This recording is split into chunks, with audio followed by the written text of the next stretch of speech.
Selamat sore semuanya, salam sehat. Semoga masih tetap semangat ya.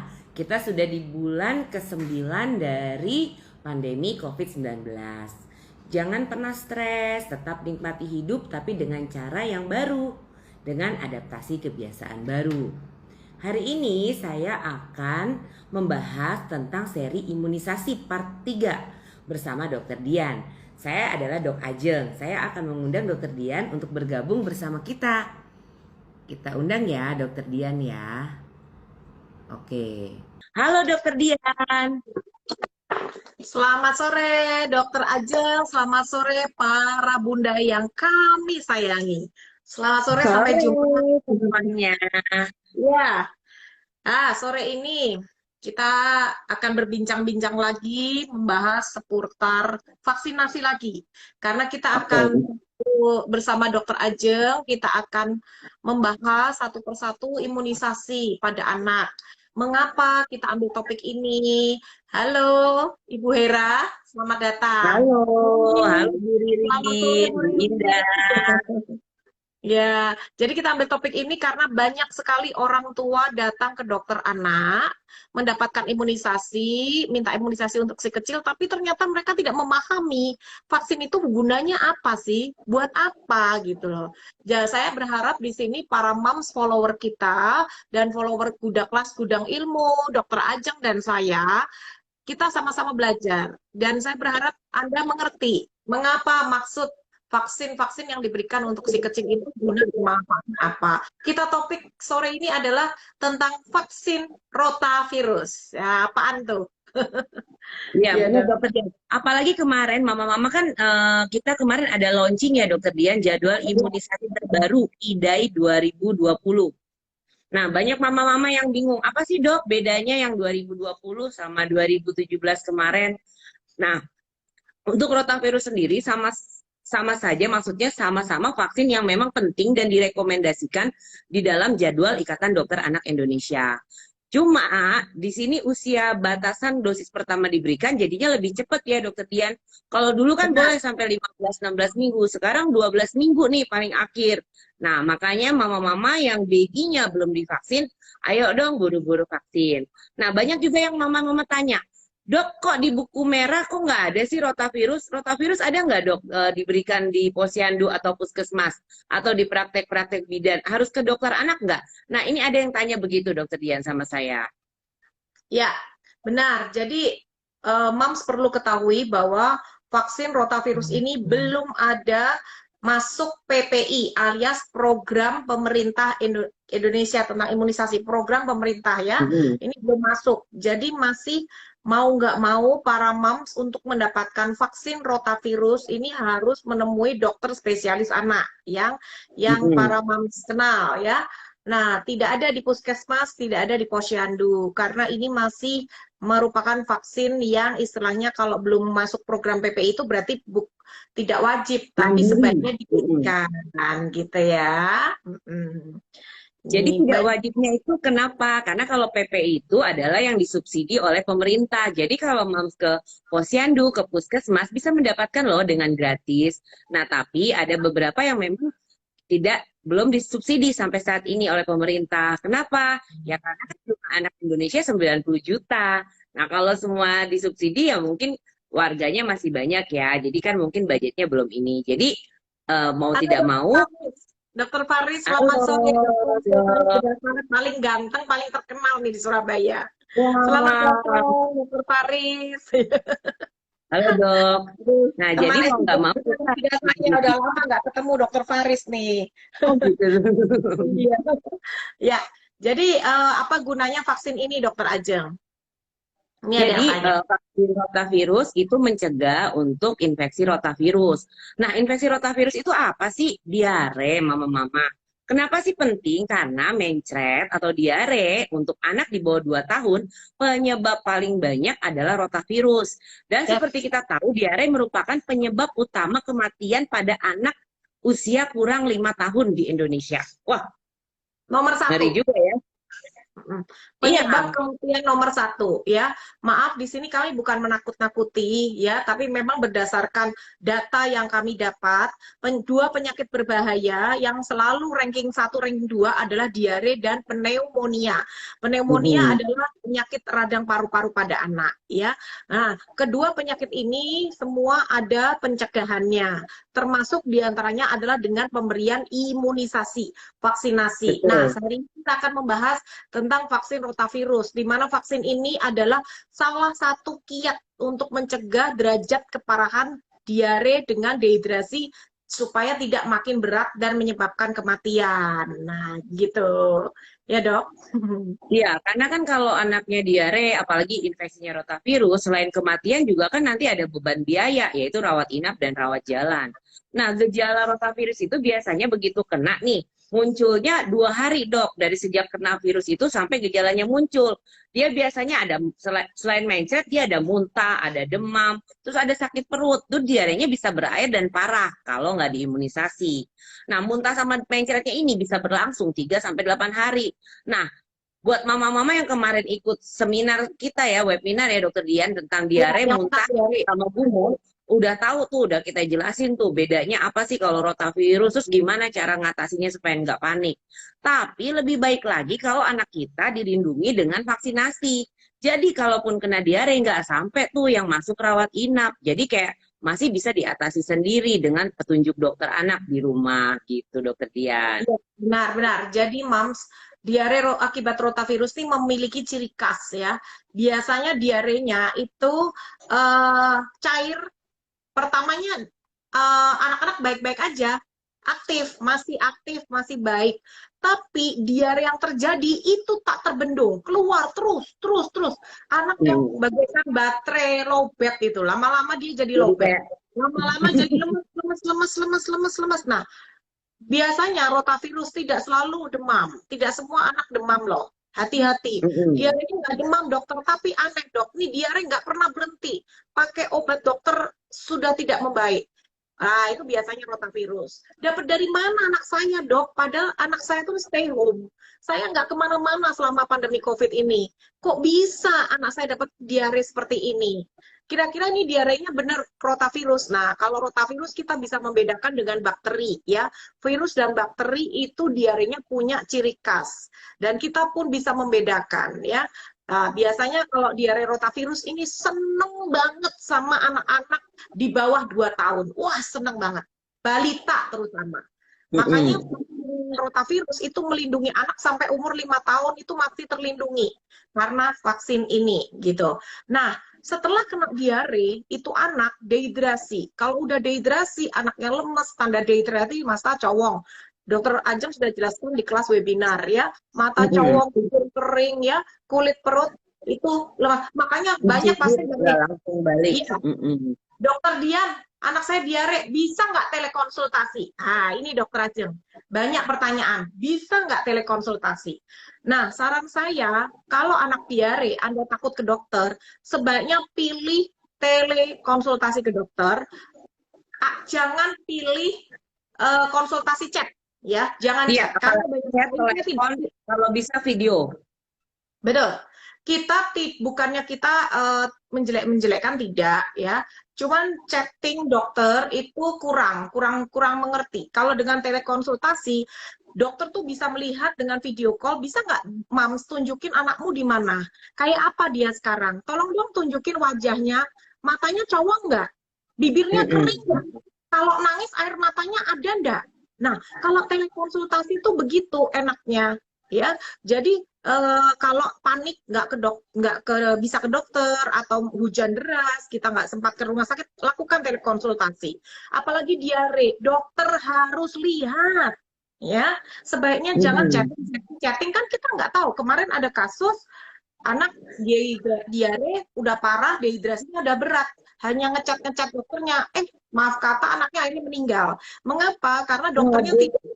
tidak melihat klinis anaknya gitu. Nggak kayak video call lah, itu dokternya nggak bisa melihat. Akhirnya apa? Kondisinya memburuk, akhirnya nggak membaik gitu ya, tidak bisa diselamatkan. Jangan sampai ini terjadi, ya Mams ya. Jadi itulah rotavirus itu Jahatnya seperti itu. Dia ini virus seneng banget ke bagian saraf pusat. Saraf pusat itu mana dokter dia nih otak nih. Dia seneng banget nyerang Mm-mm. situ. Jadi tuh kalau misalnya tuh anaknya udah kena diare, dia udah dehidrasi, yang awalnya aktif tiba-tiba lemes lemes lemes ya. Nah, itu virusnya lari tuh cari daerah yang banyak pembuluh darah. Gimana nih? Nah, udah dia lari ke otak. Makanya biasanya rotavirus anaknya habis dehidrasi berat, nggak lama dia bisa kejang. Ya, itu yang kita takutkan. Kalau sudah kejang, waduh, bisa cacat, bisa meninggal. Kasihan sekali. Penanganannya pun akan semakin lama dan sulit sekali. Nah, maka dari itu nggak ada salahnya vaksinasi itu tanda bukti cinta orang tua pada anak ya. Jangan perhitungan gitu. Sebaiknya diberikanlah kalau Anda mampu ada dana, yuk kita berikan. Untuk vaksin-vaksin lain kayak DPT, polio, meningitis, hepatitis B, monggo silakan mau minta puskesmas, posyandu, monggo. Tetapi di sana tidak ada vaksin rotavirus, Mam. Jadi mau nggak mau menemui Ya. dokter spesialis anaknya ya. Oke, ada pertanyaan yang sudah masuk, dokter aja. Ya, betul sekali Dokter Dian. Ini pertanyaannya adalah ada komplikasinya nggak dok habis imunisasi nih dari Mega Crystal Cheryl Miguel? Habis imunisasi rotavirus, apa komplikasinya? Terus Mama Herawati, kenapa maksimal pemberian rotavirus di bawah 6 bulan? Yes. Oke, Oke. ini pertanyaan bagus, bagus sekali. Jadi vaksin rotavirus ini pemberiannya memang gampang-gampang susah ya. Bukan komplikasi ya, Dok Ibu Mega, tetapi efek atau kejadian ikutan pasca imunisasi. Itu apa yang terjadi pada anak setelah vaksin rotavirus? Itu biasanya anak merasa mual ya, habis Muntah. divaksin mual. Dia terasa mau muntah. Makanya sebelum imunisasi vaksin rotavirus, dokter anak selalu mengingatkan, Bu, nanti tolong bulan depan kalau mau vaksin rotavirus, kita mau tetes nih. Alangkah baiknya setengah jam jangan minum susu dulu. Ya, jangan dikenyangin susu karena nanti dia akan muntah karena mual ya. Nah, seperti itu. Nah, nanti setelah diberi tetesan vaksin tersebut, tolong please jangan langsung diminumin susu. Ada jeda waktu kurang lebih 15 menit atau paling lama setengah jam boleh kembali minum susu. Itu sampai detik ini sih beberapa pasien saya dari jarang sekali mengalami mual muntah. Hanya sedikit saja beberapa, tapi biasanya yang muntah itu yang sudah habis minum susu biasanya. Karena memang orang tuanya belum tahu atau terlupa bahwa sebelum vaksin rotavirus harus puasa dulu sebentar ya. Seperti itu jawabannya Ibu Mega Kris ya. Saya mohon para orang tua yang mau menanyakan tentang vaksin rotavirus, tahu Rotavirus. atau nggak tahu, monggo silakan ditanyakan di sini ya. Oke, jadi berhubungan dengan teknik pemberian nih Dokter Dian, mengingatkan juga buat mama-mama, jadi yang dimaksud susu di sini juga termasuk ASI ya, jadi memang 30 menit tidak boleh menyusui dulu ya sebelum Ya, diberikan. Terus teknik pemberian itu juga penting, oleh karena itu biasanya kalau dokter-dokter anak dengan pengalaman di lapangan ya Dokter Dian ya, kita ngasihnya itu memang harus dengan kesabaran, nggak boleh ya, buru-buru, nggak nggak boleh bisa. langsung masuk, langsung dipecat semua ceret sekaligus, nggak bisa, nanti langsung muntah. Karena rasanya itu manis banget dan buat Manis. anak yang sama ini hanya ngerasain apalagi ASI, akan merasa rasanya asing sekali. Yang pertama itu, yang kedua, jangan disuntik dulu. Biasanya kan vaksinasi combo. Kalau udah disuntik dulu, anaknya sudah nangis-nangis kejer. Begitu mau dikasih rotavirus, udah berontak, susah. Jadi ngasihnya juga yang ketiga harus penuh kasih sayang ya. Jadi dokternya juga, bayi kan udah bisa komunikasi, diajak ngomong, dibecandain, sambil pelan, setetes, setetes, setetes. Dan di samping, bagian mulut, bagian samping, jangan di tengah ya. Jadi itu ada teknik-teknik khususnya supaya anaknya tidak muntah. Karena kalau muntah cuma kayak keluar sedikit tidak perlu diulang, tapi kalau langsung muncrat brol semuanya keluar, nah itu kan sayang, ya. Nah, terus tadi Jadi, nah, kenapa? ada pertanyaan juga, Dok, kenapa harus diberikan sebelum 6 bulan? Nah, itu Ya, berkaitan dengan dari mana penularan rotavirus, Dok? ya. Jadi pemberian vaksin rotavirus ini diberikan pada anak-anak 6 minggu sudah bisa mendapatkannya. Ya, mengapa? Karena angka kejadian diare itu meningkat tinggi pada anak usia 6 bulan sampai 2 tahun. Nah, mengapa? Karena mereka sedang dalam masa fase oral, ya, memasukkan tangannya ke mulut, benda-benda sekitar. Makanya dokter Dian, kenapa anak saya bisa kena diare rotavirus? Ini penyebabnya dari mana? Padahal kita stay home, nggak kemana-mana. Ya, penyebabnya dari tangan masuk mulut, ya, benda-benda sekitar masuk mulut, ya. Dari situ. Nah, kita juga serba salah. Sebenarnya anak memasukkan tangan ke mulut pada usia 3 bulan itu sudah mulai muncul fase oral, itu tidak boleh dicegah. Kenapa? Karena dengan dia memasukkan tangan ke mulut, itu merangsang stimulasi oromotor mulut. Supaya nanti pada saat usia 6 bulan anak mulai makan, dia tidak mengalami kesulitan. Kan ada tuh anak yang waktunya makan MPASI, di waktu sulit, di mood aja, nggak mau dikunyah-kunyah, ya, nggak mau menelan itu. Setelah kita selidiki, Bu, waktu umur 3 bulan, anaknya sering dilarang-larang ya, tangannya dimasuk mulut dilarang, mau masuk mulut dilarang ya, Bu, ya. Iya dok, kan kotor dok. Nah ini banyak para orang tidak memahami ya. Orang tua selalu melarang anak-anaknya masukin tangan ke mulut. Boleh, tapi pastikan dia satu tangannya bersih ya. Tangannya bersih, dia ada di kamar, tidak di luar rumah ya. Boleh biarkan dia menikmati stimulasi oromotor ya.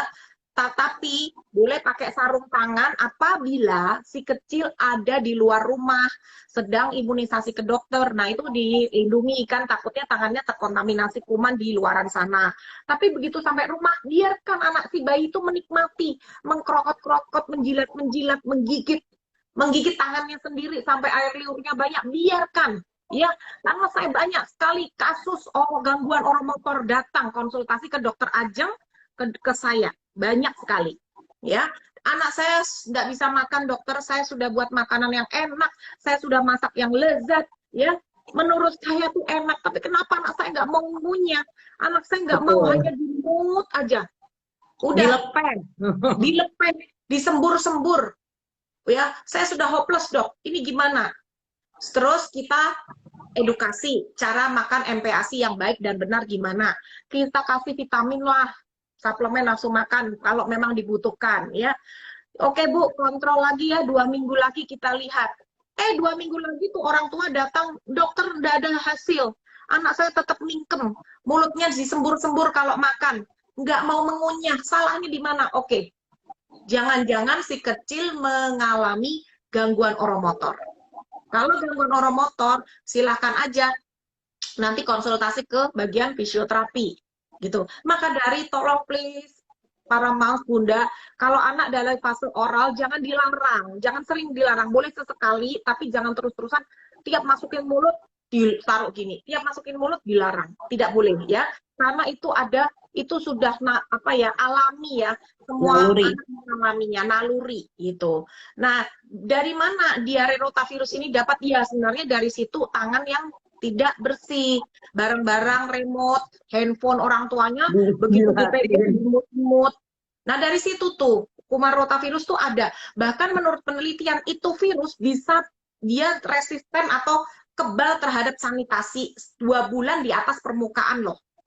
Itu penelitian mengatakan, makanya kenapa vaksin itu dibuat gitu loh. Vaksin itu dibuat untuk mencegah komplikasi penyakit ini, penyakit-penyakit parah dan menakutkan gitu. Makanya dibuat, karena virus ini jahat, bener jahat sekali gitu. Jadi jangan diremehkan gitu, jangan diremehkan. Itu sih. Oke. Dokter Dian, ini Mama Mega Kristel Miguel menanggapi. Jadi vaksin rotavirus jangan digabung dengan vaksin yang disuntik bersamaan ya dok? Oh, itu maksudnya Mama salah persepsi. Boleh digabung, Mama, namanya vaksin kombinasi. Jadi kalau misalnya rotavirus, boleh dikasih DPT combo dan pneumonia. Maksudnya itu adalah dia diberikan duluan. Karena biasanya kalau anak habis disuntik, dia udah nangis-nangis nih. Nah, kalau nangis-nangis kita paksa minum, ada juga dia berontak, dia muntah. Jadi lebih ke boleh diberikan bersamaan, tapi diberikan duluan. Biasanya gitu, itu tekniknya. Tapi sebenarnya teknik itu ada yang begitu aja. Iya, itu seni aja sih, seni dokternya. Seni aja sih, Mama. Ya. Kalau selama ini sih saya suntik dulu tuh anak, begitu menangis kan, gitu kan, mulutnya kita masukin tetes-tetes, itu lebih mudah sih. Tapi kalau misalnya tidak disuntik, membuat mereka untuk buka mulut itu pasti gedek-gedek, anaknya susah. Jadi semua seni dari dokternya aja, itu bisa-bisanya enaknya gimana gitu. Pokoknya jangan sampai muntah banyak gitu. Iya, betul. Kalau kayak saya biasanya pasiennya kalau lagi baru datang dok lagi tidur tuh, jadi dia kayak ngenyot gitu, jadi lebih Nah, gampang gitu. Jadi ya seninya ya, beda-beda ya.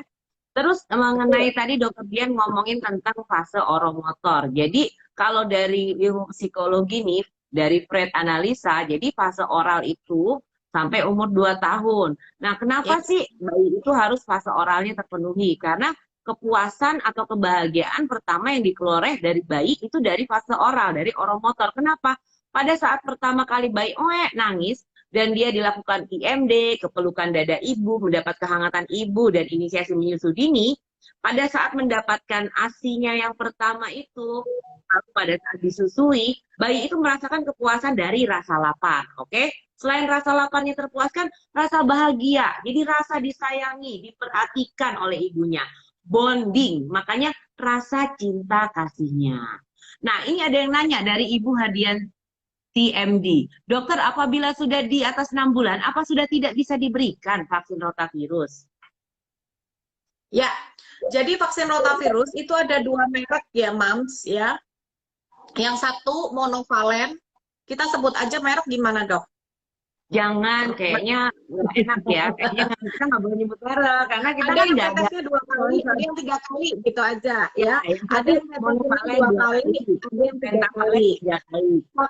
Ya, 2 kali suntik, suntik, 2 kali tetes namanya yang monovalen. Yang 3 kali pemberian pentavalen ya. Kalau apa umur yang pemberian 2 kali, kalau bisa tidak lebih dari 24 minggu pemberiannya. Mm-mm. Tetapi kalau yang 3 pemberian itu batas waktunya 32 minggu.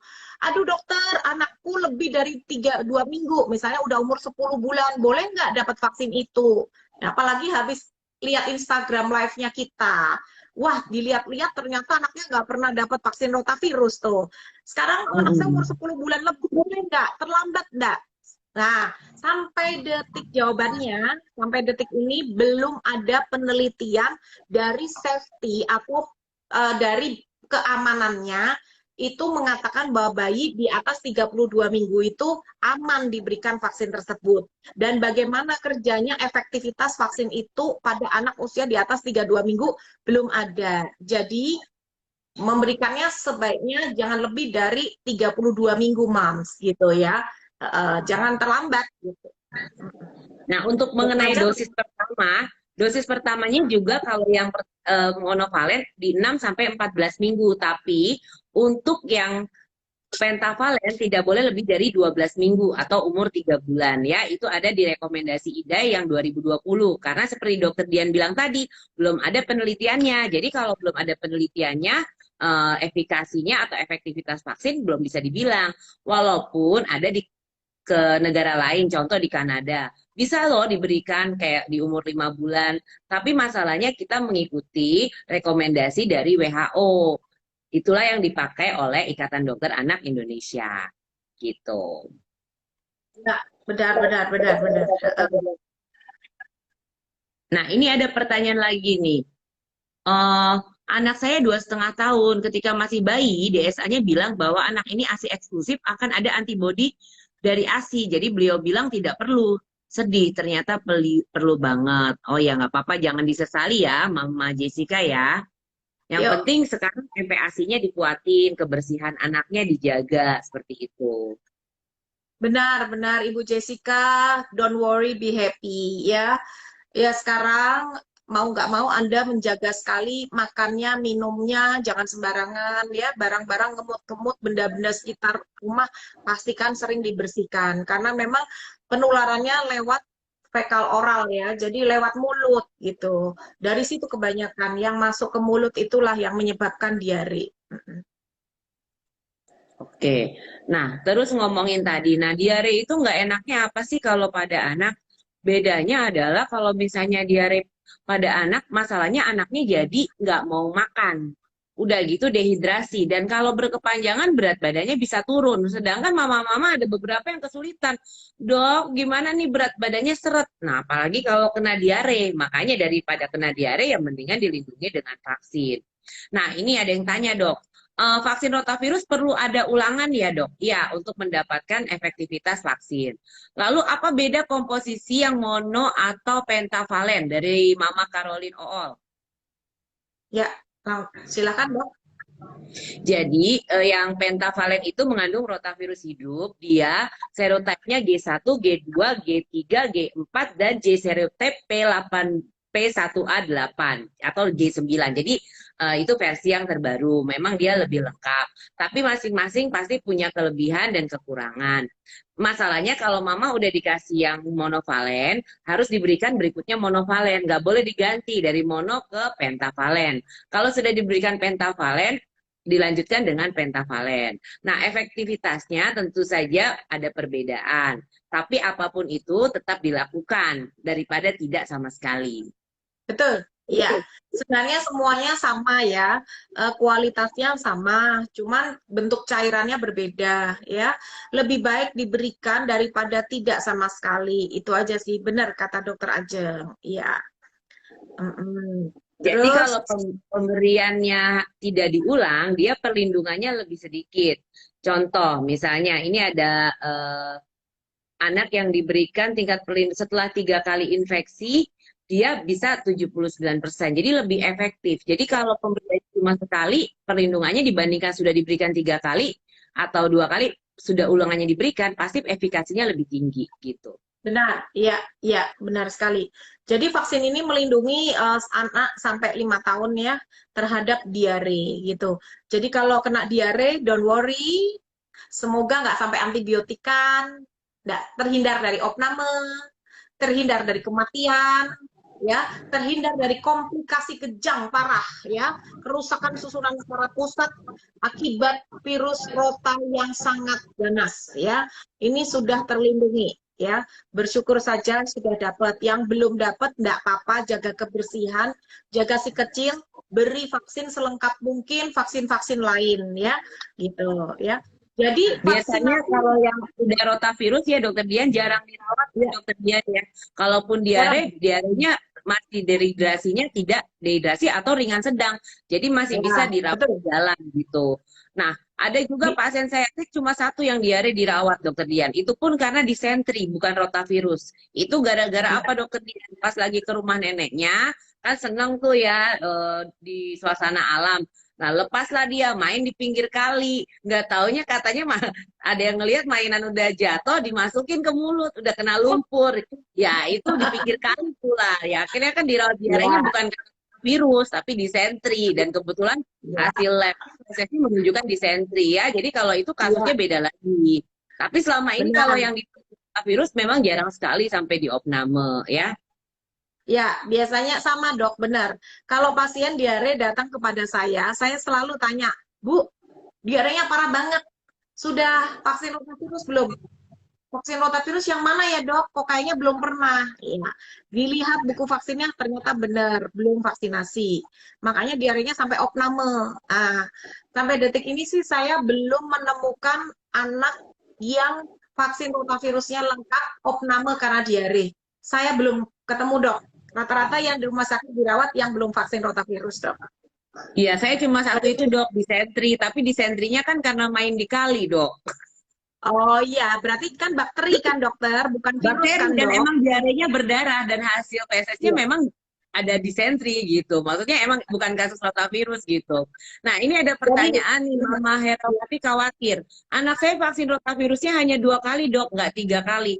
Tergantung jenis mereknya ya Mama ya. Tadi kan udah kita betul. bilang kalau yang merek yang isinya monovalen memang hanya 2 kali. Kalau yang pentavalen itu yang diberikan 3 kali ya. Ini sampai batas usia berapa ulangannya? Nah, itu tadi udah dibilang sama dokter Dian, kalau yang monovalen 24 minggu atau usia 6 bulan, kalau yang penta itu sampai 32 minggu atau 8 bulan. Gitu. Ya, Mama Miguel menanyakan kalau sudah 3 kali usia 1 tahun, berikutnya apa ada vaksin rotavirus lagi? Tidak. ya. Hmm. Jadi kalau sudah 3 kali selesai ya, sebelum usianya 8 bulan itu sudah selesai, tidak boleh lagi, sudah cukup ya. Jadi vaksin rotavirus untuk mencegah virus ya, derajat keparahan diare akibat virus rota ya, bukan untuk mencegah bakteri ya. Ini ada pertanyaan dari Ibu Ririn Lubis yang masuk tadi, dokter, apakah kalau sudah vaksin rotavirus tidak bakalan kena diare lagi anak saya? Ya, jawabannya vaksin rotavirus bukan berarti anaknya nggak bakalan kena. Fungsi vaksinasi yaitu untuk mencegah komplikasi atau derajat keparahan penyakit dan mencegah kematian, gitu ya. Jadi kalau misalnya diberikan vaksin rotavirus, anak masih bisa kemungkinan diare karena rotavirus bisa, tetapi biasanya lebih ringan, gitu ya. Nah, ini ada data penelitiannya, Dokter Dian. Jadi ternyata ini dari salah satu vaksin untuk pemberian 3 dosis rotavirus yang pentavalen, ternyata 98% efektif mencegah infeksi gastroenteritis atau diare karena rotavirus yang berat. Dan 93,8% efektif mengurangi rawat inap dan kunjungan ke UGD yang disebabkan oleh rotavirus tipe G1, G2, G3, G4, dan G9. Jadi Ya, melindungi dari kunjungan rawat inap dan infeksi berat yang sampai apalagi sampai masuk ICU gitu. ya, benar. Nah, ini ada Mama Juwita nanya, apa sih bedanya diare disentri dan diare rotavirus? Nah, Ya, beda tadi penyebab ya. Yang diare disentri itu bakteri, kalau rotavirus ya virus gitu. Penyebabnya berbeda. Tuh. dan biasanya Gejala. diare disentri itu diare berdarah ya. Jadi kadang suka ada ditemukan darah gitu. Terus ini dari Mama Mega Mama Hugo, dokter di buku imunisasi ada stiker monovalen. Apakah itu vaksin rotavirus? Ya, itu Ya, vaksin rotavirus. betul. Oke. Ya, ya begitulah. Kita buat pertanyaan dokter untuk 2 pemenang hari ini dari sponsor kita hari ini Boleh. adalah dari Mele Green Food ya. Mele Green Food akan memberikan hadiah bagi para peserta yang bisa menjawab pertanyaan dengan cepat mengenai vaksin rotavirus ya. Ya, Silakan oke. dokter. Pertanyaannya Mama-Mama, sebutkan 2 jenis vaksin rotavirus yang tersedia di pasaran. Bukan merek ya Mama ya, 2 jenis. Ya, bukan mereknya. 2 jenis vaksin rotavirus tetes. Ya, Angka 1, angka 2. nah, itu namanya apa itu ya? Segera Jadi dijawab ada 2 jenis vaksin mendapatkan rotavirus, ya segera dijawab. hadiah. Yang 2 Iya, dijawab BI. Tadi BI BA ya? ya, Iya, monovalen dan pentavalen. iya, Oke. Boleh BI. salin dulu nih Dokter Dian. BI. Oke. Berarti Oke. mengikuti Instagram live kita dari awal ya. Sangat Oke. mengerti. Ya. Yang lain ada masih ada satu pertanyaan lagi. Nah, sambil menunggu pertanyaan lagi nih, Dok. Ngomongin soal vaksin rotavirus nih. Kan orang kan sering berpikir, Dok, ini kok imunisasi banyak banget ya. Apalagi ngelihat jadwal yang terbaru IDAI 2020 nih. Banyak yang kan saya posting tuh, Dok, sampai ada komentar 90 komentar pada nanya. Itu apa ya gitu. Terus apa bedanya sama yang kemarin nih 2017, Dok. Nah, ini banyak perbedaan ya. Jadi kayak hepatitis B yang dulunya sebelum 12 jam jadi 24 jam. Kalau beratnya di bawah 2 kilo, nah itu eh, di- tidak diberikan, nanti diberikan lagi di umur 1 bulan. Terus kayak rotavirus ini jadi batasnya 12 minggu ya, Dok ya. Tadinya kan kita Ya. masih bisa 15-16 minggu. Nah, ini 12 minggu gitu. Terus ada lagi satu, Dok, yang pada banyak tanya, Japanese encephalitis, Dok. Nah, Nah, apaan sih tuh Japanese encephalitis tuh? Apa tuh, Dok? Makhluk apa itu? Nah, banyak yang tanya gitu. tentang vaksinasi Japanese encephalitis akan kita bahas tuntas minggu depan ya di Instagram Ya, Live. Seri imunisasi keempat ya, karena kita akan membahas banyak imunisasi satu persatu, kita bedah satu persatu setiap minggu ya. Minggu depan kita membahas tentang vaksinasi Japan encephalitis, karena waspadalah, Indonesia masuk negara endemis Japan encephalitis itu petanya merah semua ya. Betul DKI, sekali. Jawa Barat, Jawa Jawa Timur, Timur. ya, ya, itu tinggi sekali Japanese encephalitis. Bersyukur semua sobat-sobat kecil saya banyak yang sudah mendapatkan dokter Ajeng lengkap pokoknya. Saya Sampai juga dok. kemudian, Jadi sebelum ada rekomendasi itu kan tadinya masih warna pink dok. Jadi di betul. 2017 Japanese encephalitis itu masih warna pink. Pink itu maksudnya hanya di daerah endemis. Pada saat itu daerah endemis itu Bali, NTT. Nah, begitu di 2019 Seluruhnya. dok, Ya. Heeh. ada peta dari CDC yang ngeluarin CDC loh dok. Nah di peta itu ternyata Indonesia merah semua dok warnanya. Nanti mama-mama bisa browsing ya peta Japanese encephalitis di Indonesia ternyata merah semua. Nah makanya di rekomendasi 2020 bukan hanya yang tinggal di daerah endemis tapi ada bepergian ke daerah endemis makanya dimasukkan ke dalam program. Nah gitu. Kalau Nah dulu jadi kan kita kalau pertanyaan ya, Surabaya perlu nggak dok? Ya perlu lah perlu, ya, Mama Olivia, perlu. karena kan Ya. Jawa Timur. Ya, Jawa Timur masuk masuk daerah endemis Japan encephalitis. Japan encephalitis itu radang otak yang disebabkan oleh gigitan nyamuk culex, ya. Nyamuk culex itu, ya, nyamuk itu ada di mana-mana sebenarnya. Dia suka banget di dalam got-got rumah itu ya. Cuman bagaimana dia menyebabkan radang otaknya itu gimana kita bahas minggu depan, Mams ya, supaya Ya, Anda semua melek melek tahu bahwa vaksin ini penting juga gitu. Jadi memang sebenarnya angka kematian karena apa diare rotavirus ini sebenarnya ternyata lebih tinggi ya dokter daripada ya, COVID ya. Jadi ini orang semua nunggu vaksin COVID, tapi ternyata vaksin rotavirus sendiri masih banyak belum dapat gitu. Jadi sebaiknya imunisasi itu dilengkapi. Ini bukan seperti zaman dulu, zamannya presiden pertama, kedua, ketiga enggak. Ya, kenapa vaksin itu makin banyak? Kenapa? Karena kita mengikuti peta ya. Semakin banyak kuman-kuman baru yang menyebabkan komplikasi lebih berat. Jadi kita terus mengupdate ilmu dan terus membuat vaksin-vaksin baru untuk melengkapi dan mencegah kematian pada anak-anak gitu. Itu maksudnya iya, tujuan. masalahnya adalah 60 sampai 70% penyebab diare pada anak, terutama di bawah 2 tahun adalah rotavirus. Makanya vaksin diare yang baru ada ya vaksin rotavirus gitu. Ya, ya, benar-benar sekali.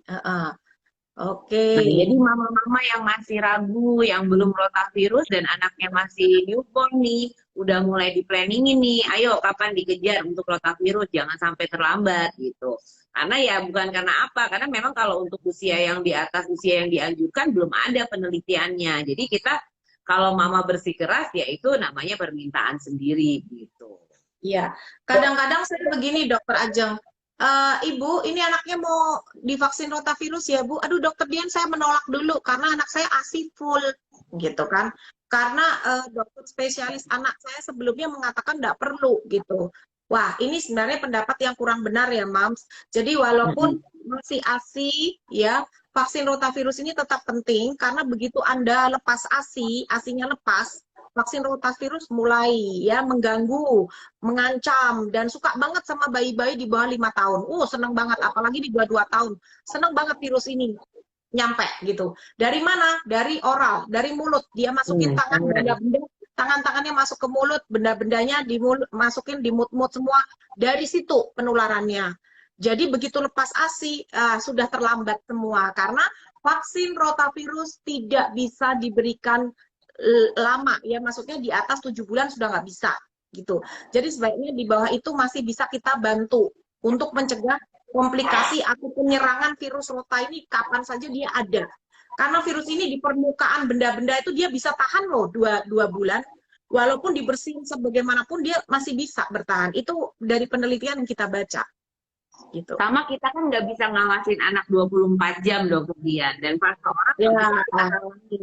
Maksudnya gini, ya. kadang-kadang dok, saya itu bersih banget loh. Rumah udah saya bersihin. Saya ASI eksklusif, MPASI-nya, aduh saya nggak pernah beli di luar loh, masak sendiri semua. Dengan diolahnya sudah sangat steril banget. Tapi masalahnya, Mam, namanya fase oral, anak kan ngemut jari. Kan nggak bisa kita awasin 24 jam. Belum lagi Betul. mainan. Kadang-kadang mainannya udah jatuh, dipungut lagi, dijilatin. Kadang kayak pasiennya ada dok, titernya tuh sampai disogrok-sogrok. Kan ada titer-titer tuh yang model baru dok, yang panjang-panjang. Ada yang bentuk pisang, monyet, sampai ininya luka. Nah makanya hal seperti itu kan kita harus, maksudnya menyikapinya harus dengan bijak. Jadi daripada kita mengobati kan lebih baik mencegah. Karena kalau anak sakit, Mam, bukan cuma keluar biaya, masalahnya hati kita sebagai seorang ibu menjerit, Mam, karena siapa sih yang tega, apalagi anaknya dirawat, pasang infus, udah gitu rewel, nggak mau makan, nangis terus. Akhirnya mau nggak mau anak sakit, satu keluarga ikut sakit. Nah itulah bedanya anak ya. Kalau kita sakit, kita masih bisa tanggung sendiri. Tapi kalau anak sakit, waduh rasanya pingin deh kita aja yang gantiin gitu. Betul, betul, betul. Pertanyaan Gitu. kedua Dokter Ajeng untuk mendapatkan hadiah dari sponsor kita hari ini adalah Mele Green Food ya. Oke, pertanyaan kedua kayaknya pingin yang agak susah dikit deh nih. Tadi saya ngomongin persen-persen angka nih. Jadi kalau yang benar-benar dengerin nih pasti tahu nih. Berapa persen untuk pemberian dosis 3 dosis vaksin pentavalen untuk mencegah infeksi gastroenteritis atau diare berat?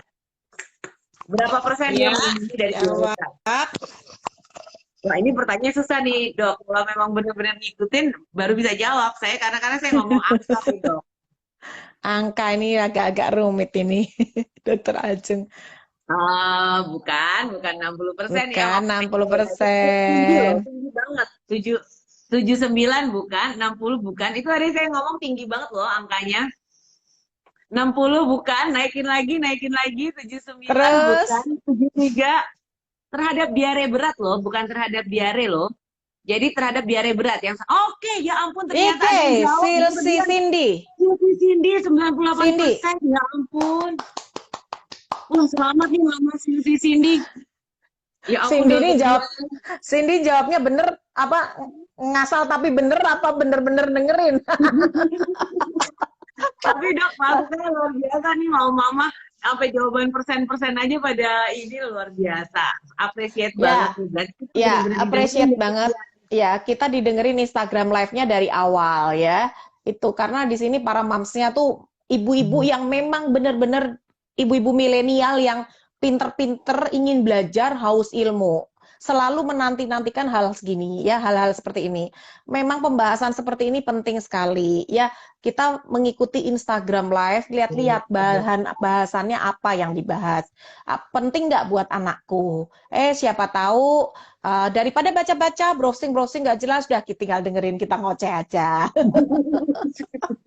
Dan nggak ada yang Iya. ketiduran kan berarti Dokter Dian, karena pada bisa jawab pertanyaan. Berarti kita ngoceh nggak ada yang ketiduran. Ya, terima kasih Betul. untuk menyimak. Nah, jadi Iya. sebagai orang tua, ini pesan kita nih buat mama-mama untuk masalah imunisasi. Imunisasi itu kita balikin lagi ya, itu sebetulnya apa sih? Dia adalah memasukkan kuman, baik bakteri atau virus yang mati atau hidup tapi sudah dilemahkan ke dalam tubuh yang sehat ya. Jadi kalau anaknya lagi ada sakit, jangan pergi imunisasi dulu, terutama yang sampai ada demam, nggak mau makan, karena nanti responnya, efeknya nggak terlalu efektif, nggak benar suboptimal, karena kan harus masuk ke tubuh sehat supaya si tubuh sehat membentuk pertahanan aktif imunitas itu terhadap si kuman itu gitu. Dan sebaiknya mama-mama tahu vaksin yang diberikan buat anak itu apa jadwalnya, apa jenis vaksinnya, tujuannya untuk melindungi dari penyakit apa, bagaimana cara pemberiannya, apa efek sampingnya. Nah ini yang kita mau kupas satu persatu di seri vaksinasi. Jadi jangan cuma datang suntik pulang ya, nanti ditanya sama mama yang lain, habis vaksin apa? Nggak tahu, pokoknya Nggak vaksin tahu. aja. Bahkan ada mama-mama yang WA saya Dokter Dian, jadi ada DM bilang katanya, iya dok ternyata vaksinnya tanggalnya deket. Nah ini banyak yang tanya juga. Jadi kalau vaksin itu sampai tanggal yang tertulis kan ada nomor lot vaksin, ada tanggal expired. Nah boleh diberikan sampai tanggal yang tertulis di nomor tanggal expired tersebut ya. Nah makanya sebaiknya yaitu kita melek ilmu lah. Maksudnya gini, Kan namanya anak kita adalah kesayangan kita, buah hati kita lah. Kalau mau memberikan sesuatu untuk anak, kita harus tahu dulu apa yang mau diberikan. Jangan kita kasih-kasih aja, tapi kita nggak tahu gitu. Betul, setuju banget. Ya, jadi memang sebelum kita beri imunisasi, ya biasanya kita akan jelaskan, Bu, ini suntiknya di sini, vaksinnya manfaatnya untuk ini, ya. Nanti Mm-mm. efek setelah vaksin seperti ini, supaya orang tua tuh nggak kaget. Biayanya yang terakhir, biayanya segini, ya. Kalau nggak mampu atau nggak anu ya nggak apa-apa gitu, ya. Tapi yang jelas ingat. Imunisasi adalah investasi kesehatan terbaik untuk buah hati tercinta, ya. Selain kita jaga makan, beri ASI, ya, aktivitas fisik cukup, imunisasi itu yang sangat penting. Sampai detik ini, semua ibu-ibu dari sobat kecil saya sangat mengagumi dengan imunisasi. Ya, tidak ada yang mengalami masalah sampai detik ini, puji Tuhan tidak ada yang masalah. Bahkan sudah umur 2,5 tahun, saatnya vaksin sudah selesai semua, masih minta-minta, dok, besok vaksinnya apa lagi dok? Loh, sudah selesai Bu, ini hepatitis A sudah selesai, terakhir. Tinggal mengulang vaksin influenza tiap tahun. Loh dok, nggak ada lagi yang baru dok. Apa kek dok, vaksin apa? Saya seneng banget vaksin, semenjak divaksin ini anak saya nggak pernah sakit. Jarang sakit. Jarang sakit ya. Goodbye rumah sakit opname, oh enggak ada ya. Nah, itu banyak mengagumi vaksinasi. Bahkan saya sendiri imunisasi setiap berapa tahun sekali untuk hepatitis B karena saya tenaga medis. Saya juga imunisasi influenza tiap tahun ya. Saya sudah mendapatkan vaksin pneumonia. Saya pun merasakan manfaatnya gitu. Ya, merasakan manfaatnya bahwa imunisasi ini memberikan dampak yang baik ya. Lupakan hoaks di luar ya. Para paham-paham anti-vak di luar sana yang menyerang kita biarkan, kita tetap baik sama mereka, tetapi kita kiblatnya kita selalu update ilmu dari yang di luar ya. Dari yang baru-baru kita tampung baik, efeknya bagaimana vaksin itu. So far sampai detik ini so good, tidak ada masalah ya. Ya, betul sekali Dokter Dian. Kebayang nggak sih kalau nggak ada imunisasi? Ini aja ada Aduh. virus COVID, kita semua kehidupan berubah. Jangan sampai Iya. nih setelah COVID selesai, nanti ada pandemi-pandemi yang lain yang tidak berkesudahan. Jadi kita Betul. bersyukur kalau untuk virus-virus dan bakteri yang sudah ditemukan vaksinnya, lakukanlah vaksinasi. Ya seperti Dokter Yes. Dian bilang, vaksinasi adalah investasi untuk kesehatan anak. Kita sebagai orang tua, khususnya generasi milenial, harus berpikir bahwa pergi ke dokter anak justru bukan untuk pengobatan, bukan karena sakit. Artinya kalau anak sering sakit, sering ke dokter, berarti ada sesuatu di sini. Berarti Yes. dokternya juga edukasinya bagaimana ngikutinnya. Yes. Mama-mamanya gimana nutrisinya. Jadi Yes. lakukanlah ke dokter anak kunjungan justru di awal 1000 hari pertama kehidupan. Sampai usia 2 tahun itu benar-benar rutin untuk vaksinasi. Kenapa? Supaya pencegahan. Jadi kita anaknya tumbuh tidak hanya tumbuh sehat, tapi juga tumbuh sehat, tumbuh cerdas. Jadi pada saat vaksin tidak hanya datang suntik pulang, tapi juga dipantau tumbuh kembangnya. Jadi nggak ada nanti datang umur 16 bulan, belum bisa berdiri dok, belum bisa jalan. Nanti datang ngomong umur 2 tahun, belum bisa ngomong. Pada saat vaksin, disitulah fungsi seorang dokter anak untuk mengevaluasi, apalagi ada primaku. Biasanya kita sama pasien-pasien bawel ya dokter Dian ya. Yes. Mana bukunya? Nggak bawa buku, mana HP-nya? Ini berat badannya kenapa nggak naik? Udah kita ini, kenapa nggak naik mam? Kurang tidur, pergi liburan, lagi ganti makanan. Misalnya, kenapa belum bisa ini? Ayo dilatih. Cara ngelatihnya gini ya. Oh gini loh cara ngelatih tengkurap. Nah ini kita bimbing. Makanya jadikanlah dokter itu bukan sebagai sesuatu yang ditakuti, ditakuti yang kayak zaman dulu takut gitu ke dokter. Jangan, tapi jadikanlah sebagai partner. Sahabat. Yang perjalanan menjadi orang tua gitu. Jadi jangan ragu. Kalau memang kita sama dokter anak kita harus punya hubungan. Hubungan tuh maksudnya hubungan baik ya. Jadi kalau ada apa-apa jangan cari informasi yang malah nanti menyesatkan, yang malah bikin kita tambah down. Tapi tanya aja ke dokter anak, gimana dok kalau begini? Gimana? Pasti dijawab kok mam sama dokter anak mama-mama ya. Pasti, Pasti kita pasti, jawab. pasti. Ya, cuma gini jawabnya nggak langsung saat itu. Kan kita Ah, lagi praktek, ya, lagi tidur, benar. Ya, ya, jawab. ya, ya, Tuh.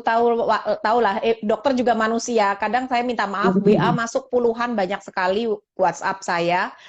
Saya bahasnya agak respon lambat. Saya selalu bilang, tolong kalau darurat jangan WA lah. Kemarin ada dokter nih kok nggak jawabnya lama banget lah, wong darurat kok WA, dokter Dian sedang tidur. Tolonglah call, telepon gitu ya. Jadi itu untuk urgent mohon ditelepon, jangan WhatsApp call, telepon aja langsung. Itu yang pertama. Ya benar sekali, memang ini tumbuh kembang tuh harus dipantau, tidak hanya datang vaksin imunisasi, pulang bayar, enggak kayak gitu. Jadi aplikasi Primaku itu untuk memantau pertumbuhan perkembangan, yang meleset bisa ditanyakan ke dokternya. Setuju ya? Jadi tetap dalam masa 1000 hari pertama, pastikan kesehatan anak Anda optimal, terpantau dengan baik oleh dokter anak Anda. Juga orang tua adalah partner ya, dokter anak. Saling bekerja sama untuk mencapai generasi yang baik. Dan sekarang kita sebagai dokter anak sedang perang terhadap mitos-mitos nenek moyang. Ya dokter Ajeng ya, banyak sekali negara kita diserang dengan hoaks-hoaks ya, tentang kesehatan anak. MPASI penuh dengan hoaks dan mitos-mitos nenek moyang yang memang harus diberantas pelan-pelan ya. Maka dari itu kalau yang namanya pembahasan tentang MPASI, aduh, itu orang sudah pasti mami-mami pada seneng banget ya. Karena memang bener Mams ya, di sini miris gitu ngelihat, aduh MPASI-nya kok masih dikasih kayak gitu, makanannya begitu ya. Katanya mama saya begini dok, katanya kalau anak bayi baru lahir harus begini. Jadi masih banyak mitos-mitos nenek moyang yang nggak benar. Jadi kita pelan-pelan dengan adanya edukasi melalui Instagram Live, kelas webinar di kelas Gudang Ilmu. Hayo, siapa yang belum follow kelas Gudang Ilmu, mohon segera di follow. Kita jor-joran ilmu di situ ya. Kita sering tampilkan slide-slide edukasi untuk mama-mama baca ya. Nah, beberapa video bisa didengar, bisa di-follow. Ingat, jadi orang tua tidak ada sekolahannya.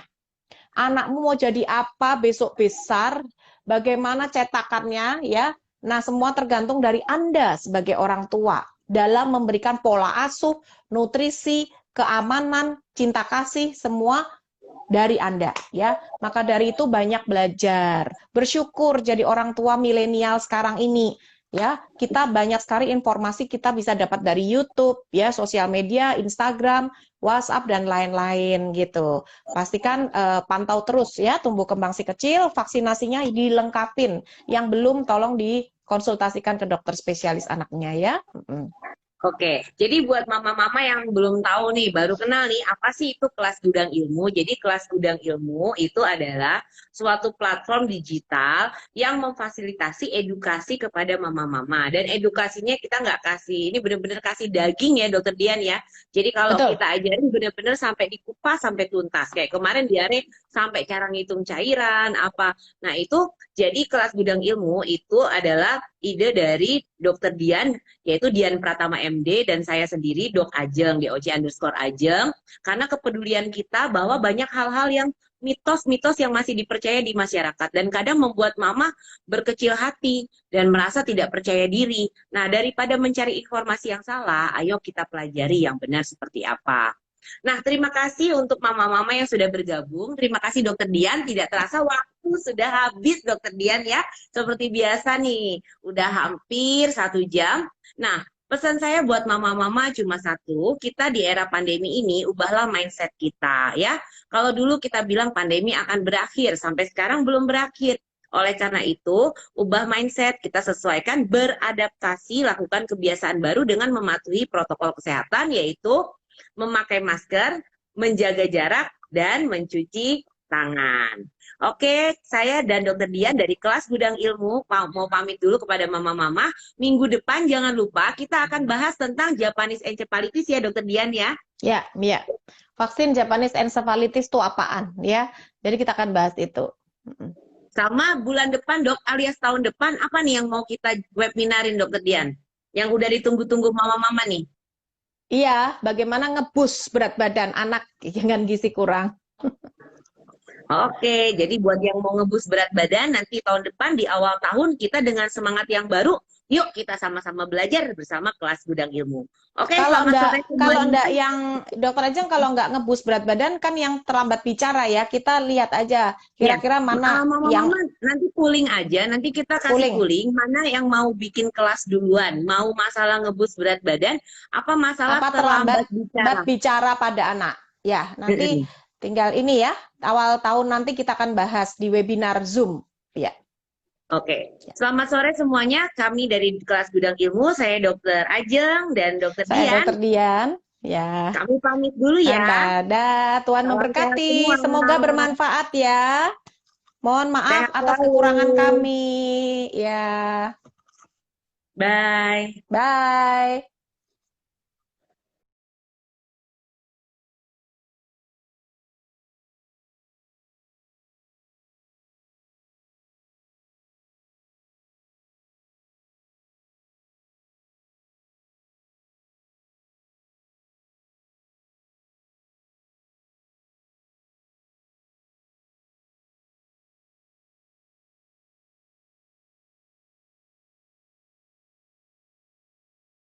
Halo Dokter Dian, selamat Ya, sore. selamat sore semuanya, Dokter Ajeng ya.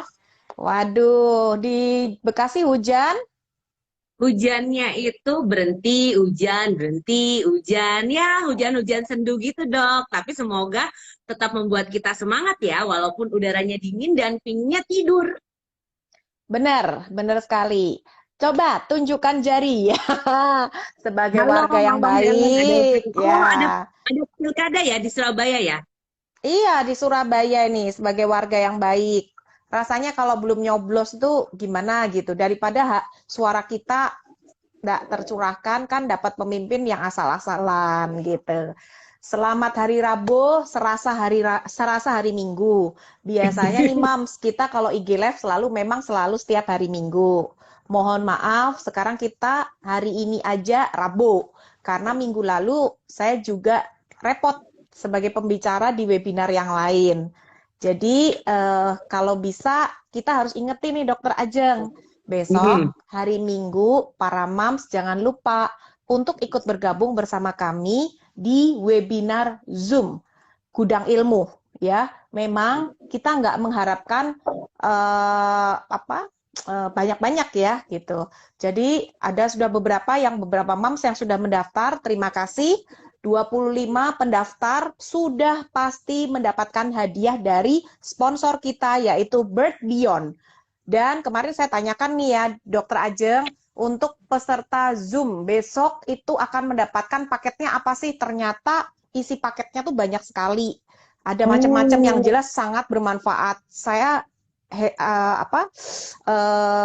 rasanya kok happy banget ya untuk sponsor tetap kita Bird Beyond ini jor-joran bener ngasih yang terbaik buat para Mams. Nah, para Mams yang sudah bergabung, terima kasih untuk sore hari ini yang stay tune dan mendengarkan penjelasan kita dari awal hingga akhir. Pastikan Anda tetap stay, dapat menjawab pertanyaan dan kita akan bagi-bagi hadiah dari sponsor kita sore hari ini dari Bird Beyond. Jadi ya. ada kuisnya ya, Moms ya. Jadi dengerin nih, soalnya kuisnya itu nanti nyelip-nyelip pertanyaannya. Wah, Betul. apa aja Betul nih? sekali. Ya, oke. Hari ini kita akan membahas tentang topik yang ditunggu-tunggu oleh banyak para bunda. Mereka banyak juga yang menanya ke kita, Dokter Dian, Dokter Ajeng, kira-kira anak saya boleh nggak sih makan cemilan ini? Kita tahu bahwa topik hari ini adalah topik menarik karena saya pun dan Dokter Ajeng hobinya ngemil. Makanya pipinya ini nggak bisa dibohongin, Dokter Dian. Jadi kalau Nggak orang bisa. makan suka ngemil, sampai ada lipstiknya.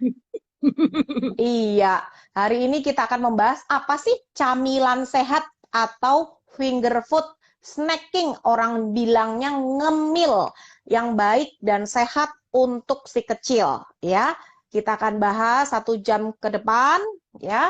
Kita tahu bahwa cemilan itu adalah santapan yang dimakan di antara waktu makan utama bayi ya. Ya, biasanya kita memulai pemberian cemilan atau snack itu pada bayi usia 6 bulan. Nah, pemberiannya adalah sekitar 2-3 kali per hari yang direkomendasikan. Nah, sebenarnya apa-apa saja sih syarat cemilan menurut Ikatan Dokter Anak Indonesia yang baik dan benar, yang sebaiknya kita pilih untuk si kecil? Nah, kita akan bahas satu persatu. Oke, Ya, jadi Dokter Dian, sekarang kan banyak makanan instan ya, nggak cuma cemilan, tapi juga makanan utama. Nah, kalau anak yang masih kecil kan, oke kita yang kasih. Kalau yang udah besar, bisa milih Dokter Dian, apalagi kalau ke mall. Nggak usah ke mall, kita lagi nyetir nih.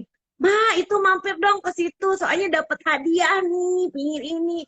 Nah, sebetulnya seberapa sering boleh. Tapi sebelum kita itu, kita mau tanya dulu sama Dokter Dian. Dokter Dian, boleh dong ceritain apa sih syarat cemilan sehat kalau berdasarkan IDAI? Boleh nggak dok dikasih tahu nih bocoran nih, biar nanti saya bisa kasih kuis ke mama-mama. oke ya. Jadi kalau kita bicara syaratnya apa, harus berdasarkan sumbernya dari mana. Karena kita jadi dokter ini ngomongnya nggak gampang loh. Jadi harus hati-hati. Nah, kita di sini memberikan masukan pemilihan cemilan yang sehat berdasarkan Ikatan Dokter Anak Indonesia. Itu banyak sekali persyaratannya. Yang pertama, Mams, sesuaikan dengan usia anak. Jadi, kalau usianya masih 6 bulan, 7 bulan, janganlah terlalu keras, terlalu kasar ya.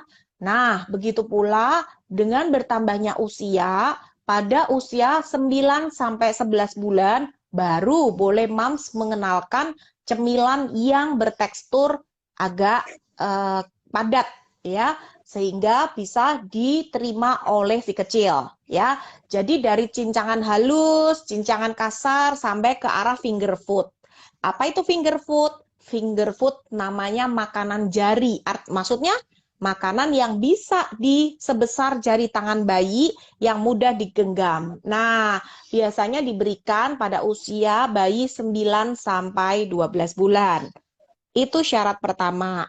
Yang kedua, saat memilih snack ya, sebaiknya adalah snack olahan sendiri, yaitu yang higienis. Yang ketiga, pastikan mengandung komposisi seperti karbohidrat, protein, lemak, dan vitamin. Ya, karena kita tahu anak-anak kalau milih snack sukanya yang gimana? Yang karbonya tinggi, yang gulanya Yang tinggi, manis. yang manis, yang asin, yang proteinnya rendah. Ternyata diselidiki, vitaminnya rendah. Ya, itu adalah syarat awal.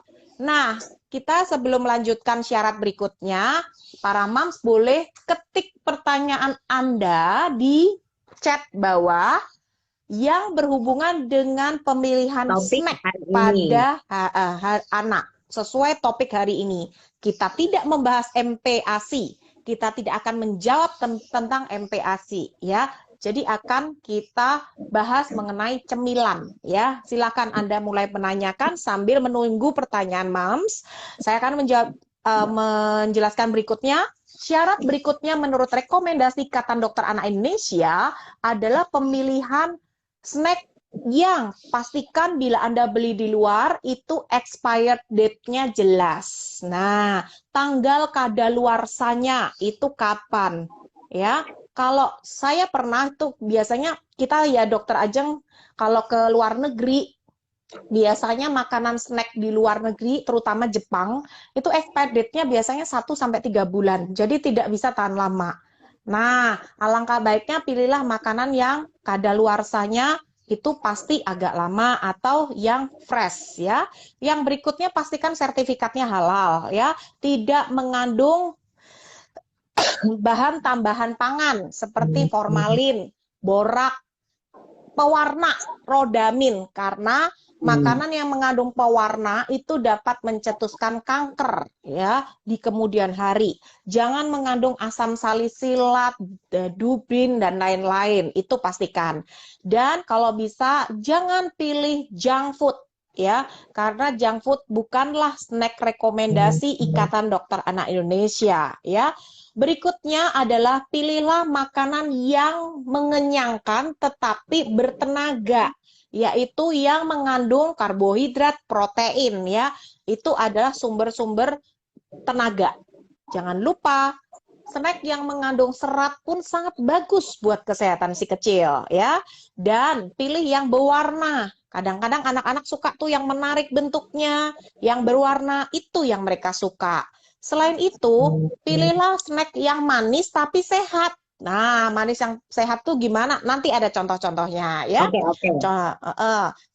Terus Dokter Dian, sebentar Dokter Dian, kita tanya dulu nih sama mama-mama. Oh Kan iya, mama-mama betul. nanti nggak pusing nih. Nah, tadi Dokter Dian udah nyebutin nih 7 nih mama-mama ya. Saya rangkumin sebentar ya, jangan saya rangkum dulu ya. Dari 7 Jangan. syarat-syarat yang direkomendasikan IDAI untuk memilih snack ya. Cepat-cepatan ya mama-mama ya. Sebutkan, saya nggak minta banyak. 3 saja syarat memilih snack yang sehat. Dari 7, sebutkan 3 saja. Oke, mama-mama boleh tuh sambil ngetik ya. Sambil mama-mama ngetik, 3 syarat snack dari IDAI, saya akan scroll nih untuk pertanyaan mama-mama ya. Oh Oke. ya ampun, sudah ada jawaban yang masuk Dokter Dian. Ini Siapa? dari Ibu Sri Fitriani. Yeay, benar. Snack olahan sendiri mengandung karbohidrat, protein, dan lemak. Oke, selamat untuk Ibu Sri Fitriani ya. Untuk menangnya ya. Oke, sambil saya baca nih pertanyaan pertama nih, Dokter Dian. Ya, tadi Mama Sri Fitriani ya. Kalau Mama Mega Crystal Cherry Miguel nanya, kalau udah sering terlanjur dikasih ayam goreng MCD, tanda kutip ya, kita nggak boleh nyebut brand ya. Terus sekarang mau di stok susah. Menurut dokter bagaimana ya? Oke. Terus Mama Mega nanya lagi, Dok, snack untuk anak umur 1 tahun apa ya? Gitu. Dokter Dian, koneksinya Dokter Dian.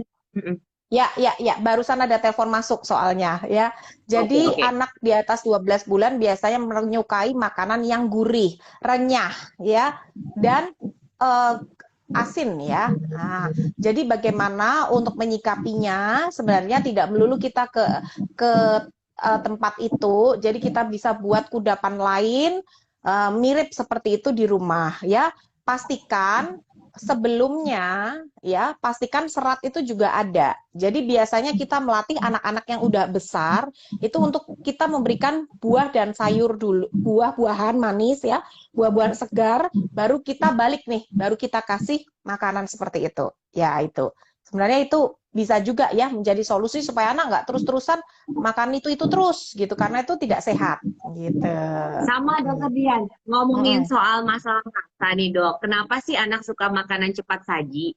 Nah, kita mau ngasih tau mama-mama, ternyata kan makan itu kan sensasi ya. Kita kan harus lihat dulu, bentuknya menarik. Wow, kadang-kadang kita nonton di YouTube orang lagi makan, kita jadi ngiler. Nah, apalagi kalau di tempat-tempat makanan cepat saji banyak mainan Dokter Dian, dapat hadiah, ada playgroundnya, ya. Udah gitu banyak anak-anak lain happy gitu kan, jadi suasananya emang enak untuk makan. Kalau nggak di era pandemi ya. Terus berarti ngelihat dulu bentuknya.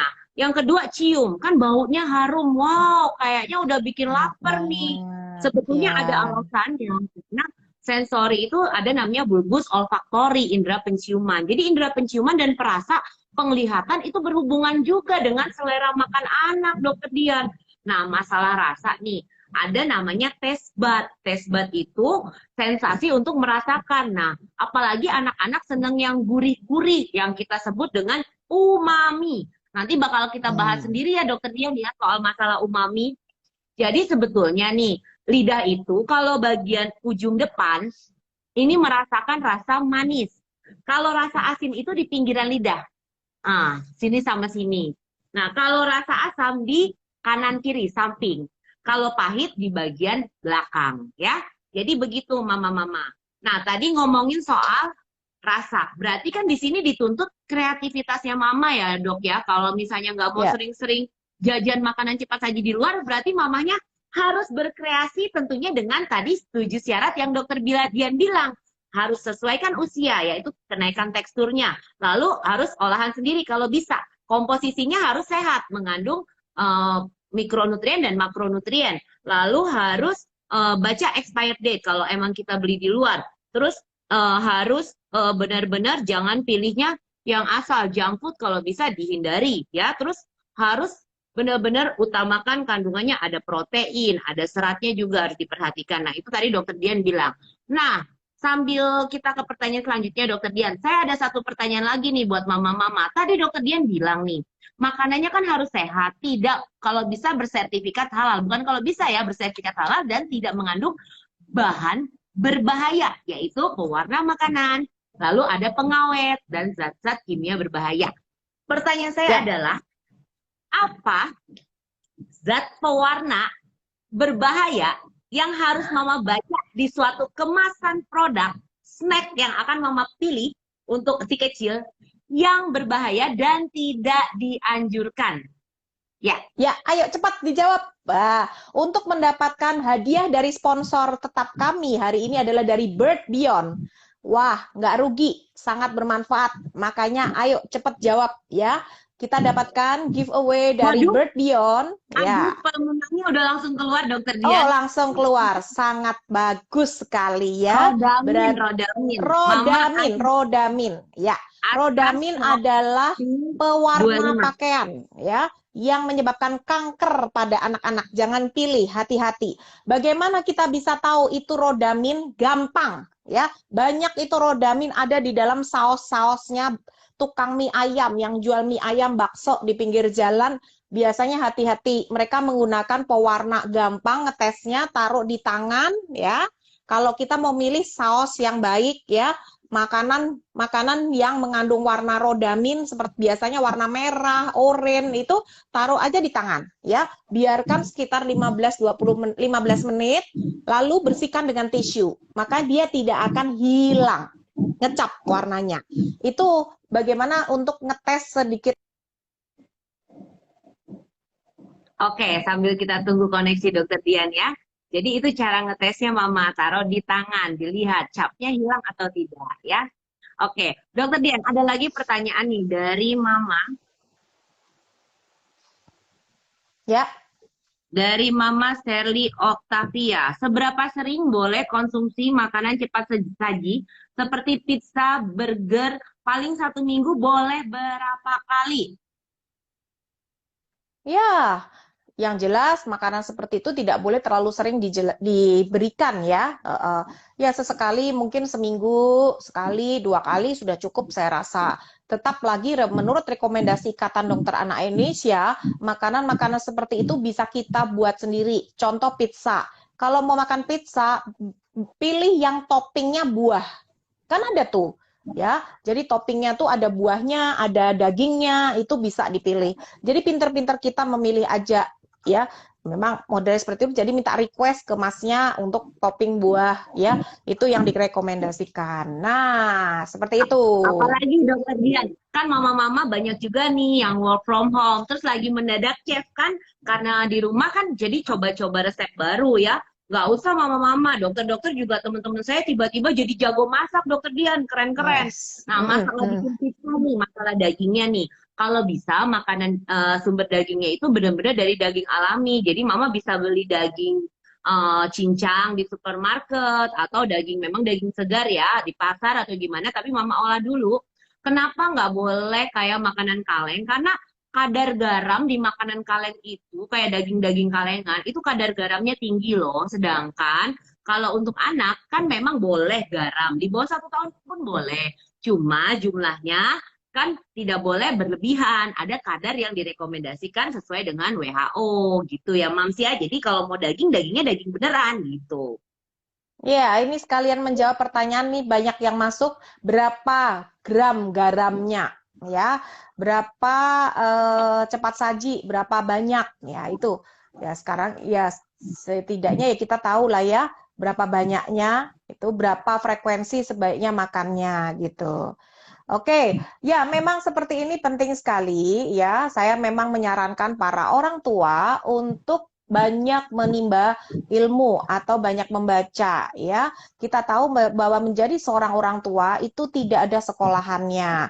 Maka dari itu setiap IG live Anda sebaiknya aktif mengikutinya, dan kami mengingatkan bahwa hari Minggu besok ada kelas webinar Zoom dengan topik tips anti panik mengatasi mencret, muntah, gumoh pada bayi.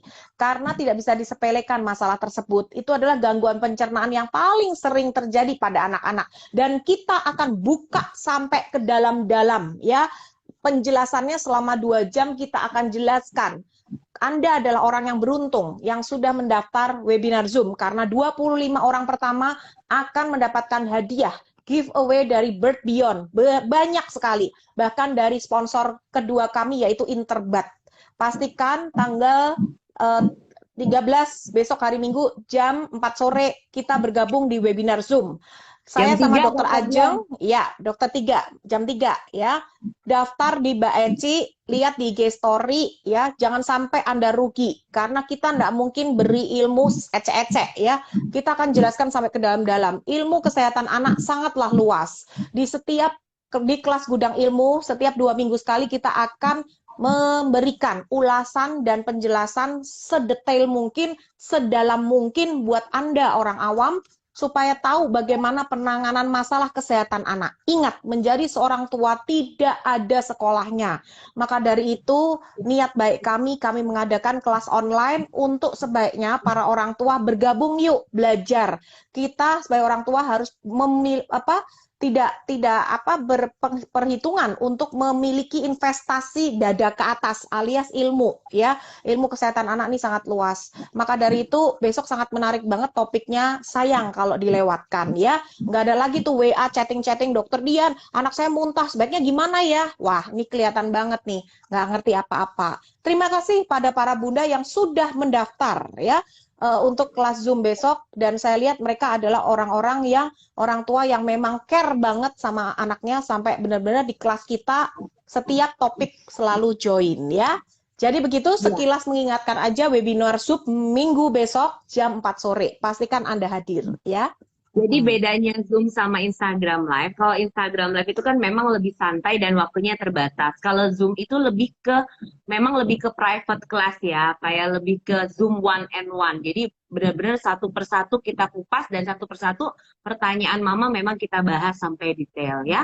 Oke, tadi mengingat saya tadi ngomongin asin-asin, Dokter Dian kan suka yang gurih-gurih nih, ada yang kecanduan suka ayam goreng cepat saji, ada yang kentang goreng cepat saji. Nah, saya mau tanya nih kuis sama mama-mama nih. Kuisnya gampang banget. Tadi saya ngomongin tentang masalah taste bud nih, Dokter Dian. Rasa asin ada di bagian mana lidah? Iya, tadi sudah dijelaskan Dokter Ajeng. Rasa asin, rasa manis, rasa pahit ada di bagian lidah tertentu. Nah, ini pertanyaannya, untuk rasa asin ada di lidah bagian mana? Yang sudah menyimak IG Live dari awal pasti tahu. Dok, terus ada yang nanya lagi nih, masalah snack manis. Kalau umur 1 tahun, ada yang jawab tuh. Ada yang udah jawab. Jawab ya? Kue Maribel boleh nggak? Oke, disebut merek nih, maaf ya. Depan, belakang, ujung, kiri kanan agak depan. Iya. Ibu Miftah Kurkur sih yang bener ya. Jadi Miftah gimana Kurkur. ya, kiri kanan agak depan? Ya, kiri kanan agak depan. Kalau ujung lidah itu kiri kanan agak depan yang benar ya.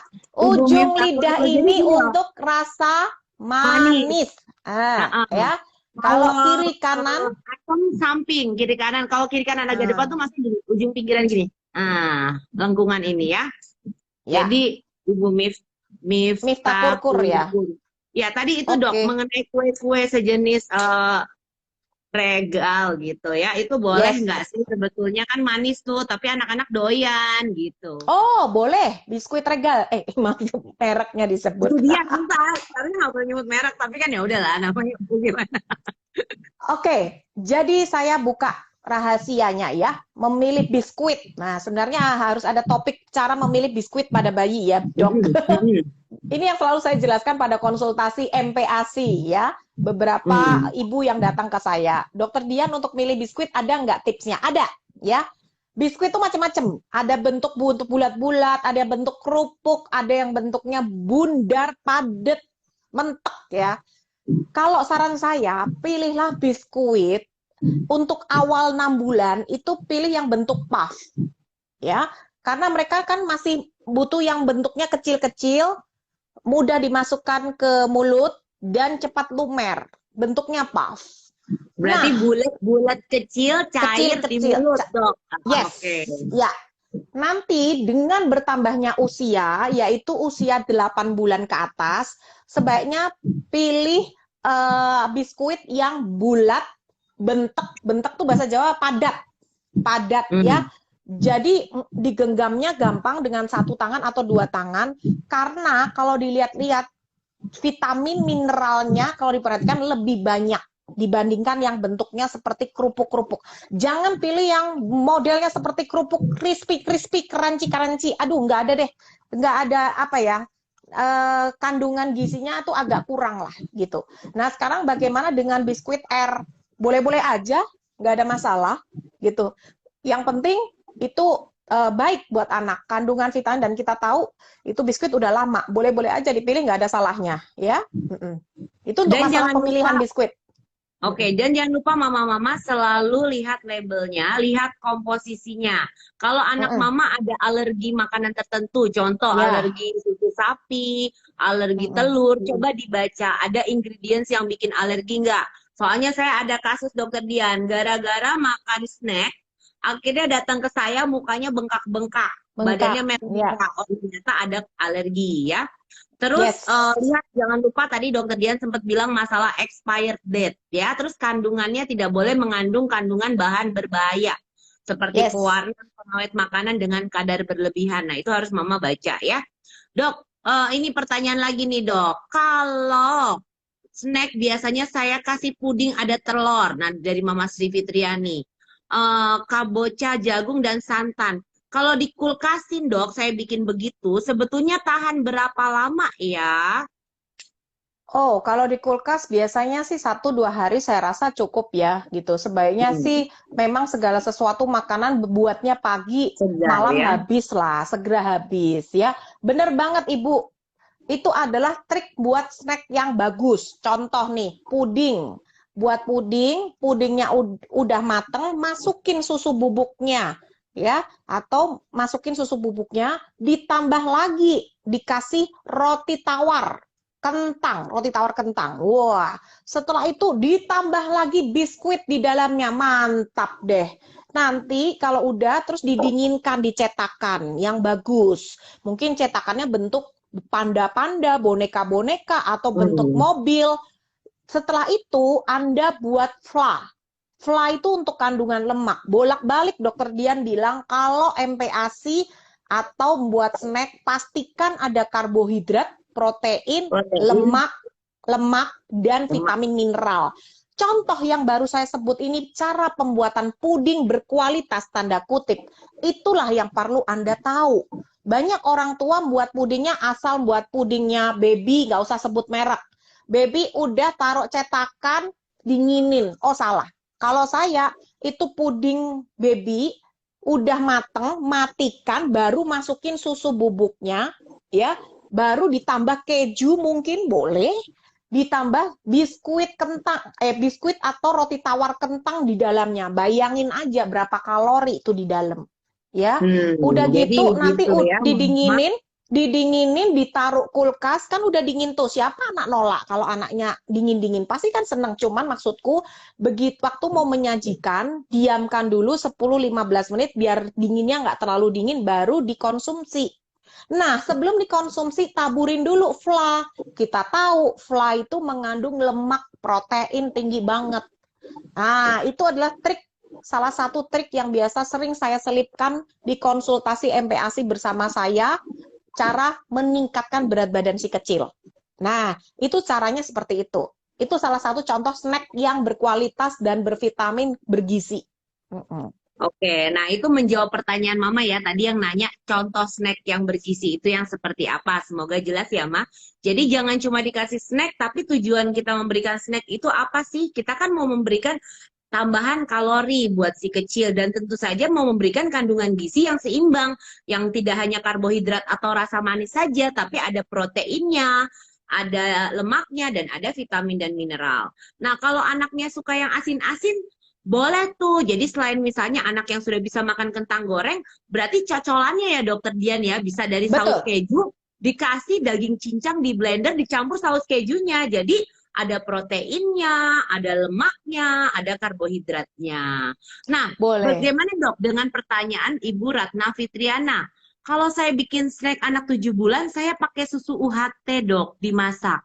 Nggak apa-apa ya Dok, tujuan saya agar tinggi kalori.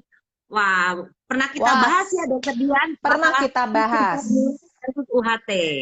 Betul. Kayaknya kelihatan Ibu Ratna ini belum lihat IGTV kita nih Dokter Ajeng. Makanya dia nggak ngerti. Saya kembali beritahu ya bahwa UHT jangan dipilih pada anak di bawah 1 tahun. No.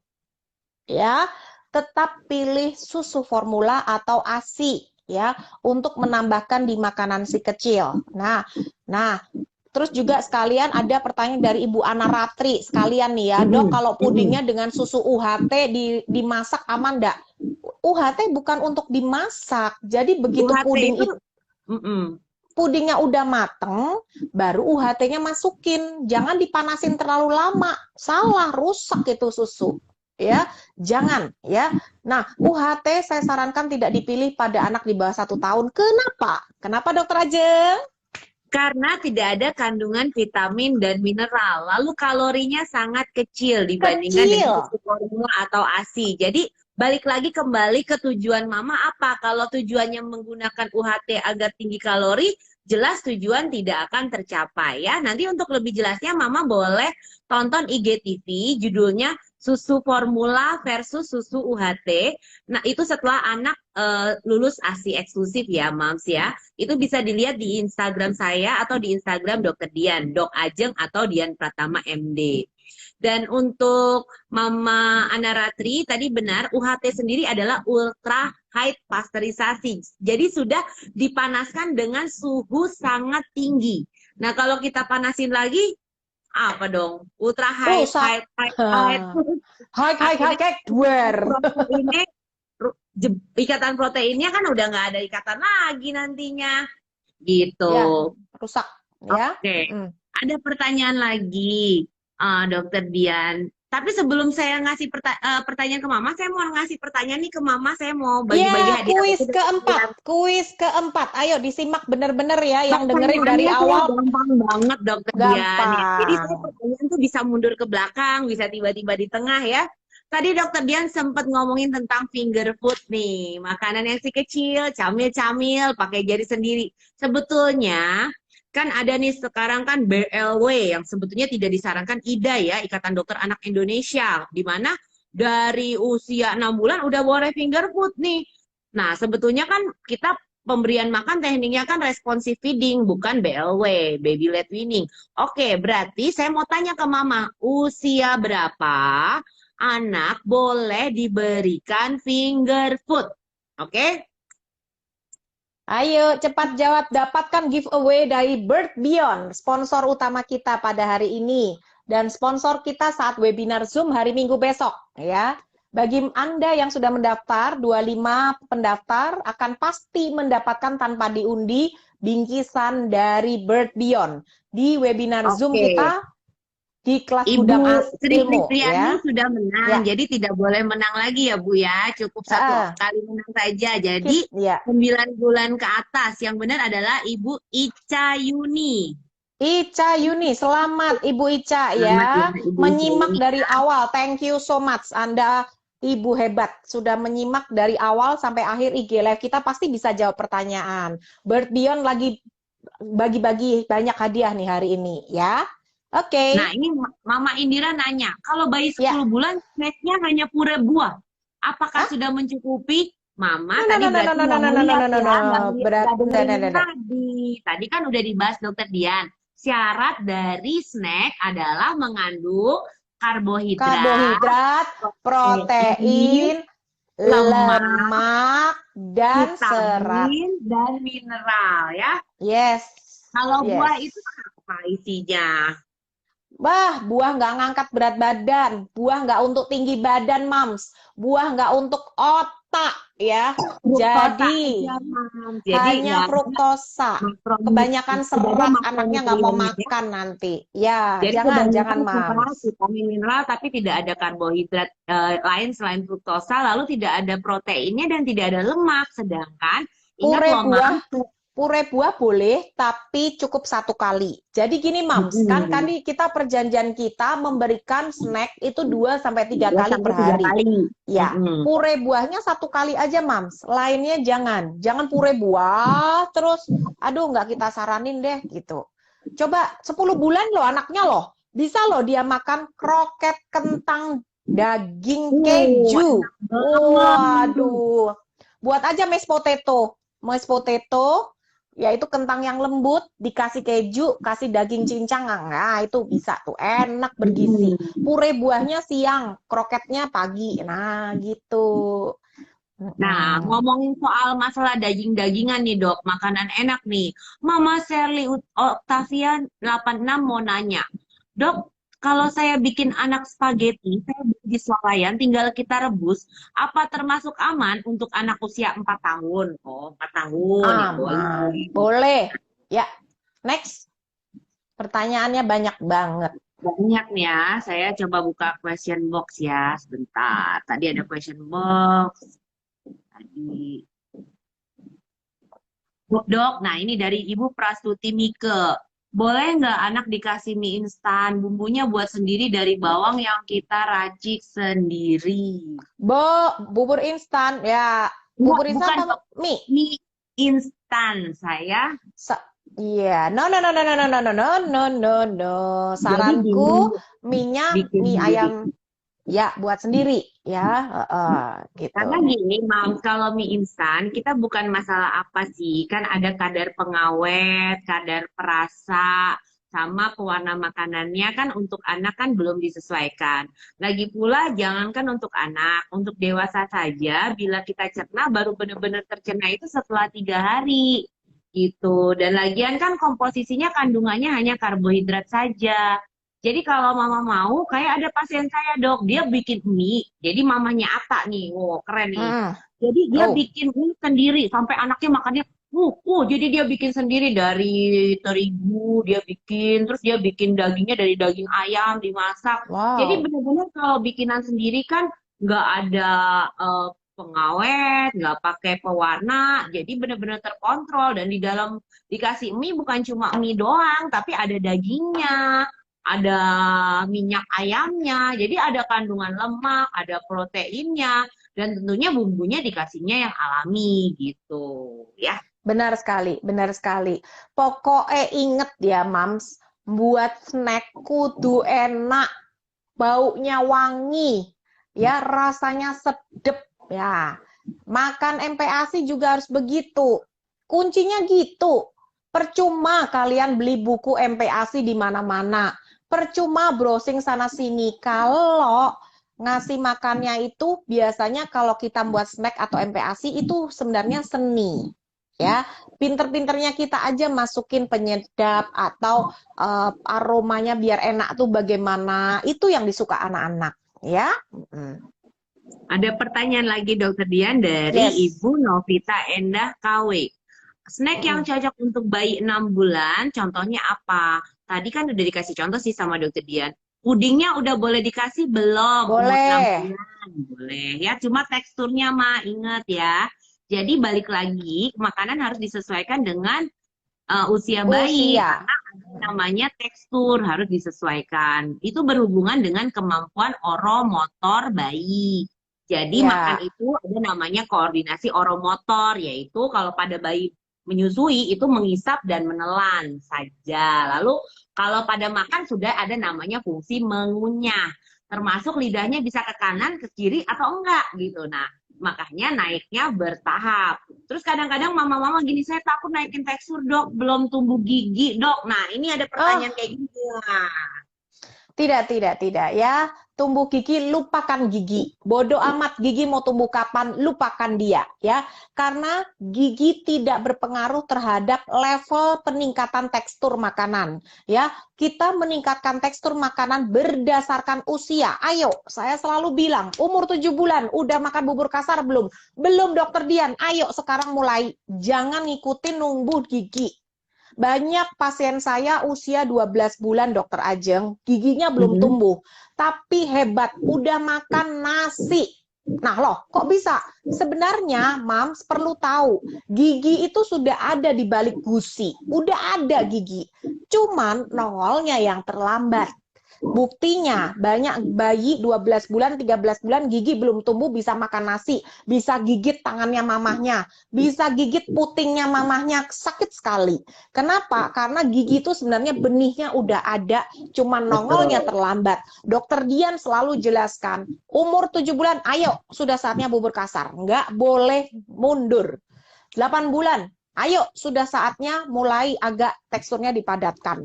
10 bulan, ayo sudah saatnya nasi tim masuk. Saya selalu bilang begitu ya, bukan bagaimana supaya karena banyak para moms giginya belum tumbuh. Selalu patokannya gigi dan gigi. Jadi alasan ya gigi Jadi itu ya. alasan anaknya nggak mau makan. Gigi dong Ya, gitu. ya, lupakan gigi. Saya katakan lupakan gigi ya, karena gigi nggak ngaruh apa-apa. Dia mau nongol kapanpun, saya pernah bahas dengan dokter gigi Bingah Melati bahwa gigi paling lambat tumbuhnya 18 bulan. Ya, sudah Jadi, pasti tumbuh. Ya, selama belum tumbuh, makannya harus sesuai usia level usia teksturnya, bukan berdasarkan tumbuhnya gigi. Itu ingat.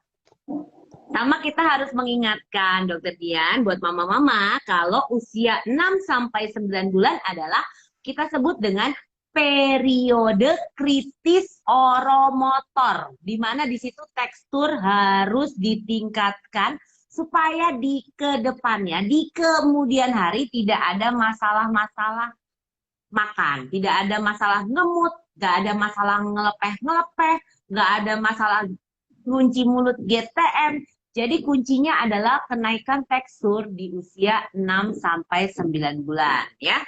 Nanti oromotor itu ada pelajarannya sendiri Dokter Dian. Itu nanti kita agak buka. Complicated. Tunggu kelas online kami di webinar Zoom. Pastikan para moms ini sudah follow kelas Gudang Ilmu semua. Instagramnya kelas Gudang Ilmu. Ya, saya ulang, jangan follow hanya Dokter Dian sama Dokter Ajeng, tapi juga follow kelas Gudang Ilmu. Ya, karena di situ jadwal webinar Zoom kita menarik-menarik topiknya. Anda akan jadi ibu yang benar-benar mengerti ya tentang ilmu kesehatan anak. Jadi moms, kita akan bahas lagi jenis-jenis snack yang bisa dipilih selain kentang, selain biskuit, selain pasta, selain spaghetti, selain apalagi tadi tuh pure buah ya, selain potongan buah, apalagi tuh. Nah, moms bisa memilih snack yaitu yogurt plain. Itu mengandung kalsium dan protein yang tinggi. Keju. Saya punya banyak sobat kecil saya pamer di IG story. Dokter Dian, lihat deh anak saya makan keju. Kejunya digado. Nggak apa-apa, ta Dokter Dian? Nggak apa-apa. Itu masuk snack yang sehat. Boleh. Apalagi popcorn. Siapa tahu? Siapa yang nggak kenal popcorn? Ya, popcorn itu jagung ya, tapi mengolahnya harus dengan mentega. No topping, ya, tidak boleh pakai topping. Kita butuh mentega untuk lemaknya ya. Benar. Tidak boleh pakai topping gula atau topping yang manis-manis, coklat. No. Kita nggak kenal. Jadi popcornnya murni jagung itu dengan mentega. Nanti boleh ditambah keju, lumer keju. Jadi popcornnya itu dibuat dengan mentega sama keju dilumerin, dicampur, dibuat jadi popcornnya. Bayangin aja tuh popcorn jadi popcorn apa? Enak banget. Nah, ini merupakan tips snack yang enak gitu ya. Apalagi pizza buah tadi kita udah jelasin. Jangan lupa juga selai kacang, ngemil kacang pada anak yang udah besar boleh. Karena kita tahu kacang mengandung antioksidan yang tinggi, protein yang tinggi, dan mengandung serat. Ya, itu bisa dipilih sebagai kacang, apalagi granola. Siapa tahu pernah Mams di sini tahu apa itu granola. Sejenis kacang-kacangan itu yang bisa bagus sehat untuk cemilan anak-anak. Apalagi oatmeal, havermut, oatmeal itu juga bagus, gabah, serat, antioksidannya tinggi, bisa dipilih untuk pemilihan snack anak-anak ya. Tahu, tempe itu bisa dijadikan cemilan sehat juga. Ya. Itu Mama Forward Girls nanya kalau umur 14 bulan malas ngunyah, langsung ditelan, akhirnya muntah. Nah, ini Mama makanya tadi kita ngomongin oromotor. Jadi oromotor itu harus dilatih dari 6 sampai 9 bulan. Jangan nunggu naik tekstur udah di umur 1 tahun atau setelah giginya tumbuh. Tadi Dokter Dian menambahkan aja masalah pemilihan yogurt dan keju. Nah, banyak mama-mama soalnya nanya, "Dok, harus yogurt baby nggak sih? Harus keju baby nggak sih? Milihnya gimana?" Nah, kita kan keju kan ada bermacam-macam, ada keju yang biasa, ada yang blue cheese, ada yang kadar keasamannya tinggi.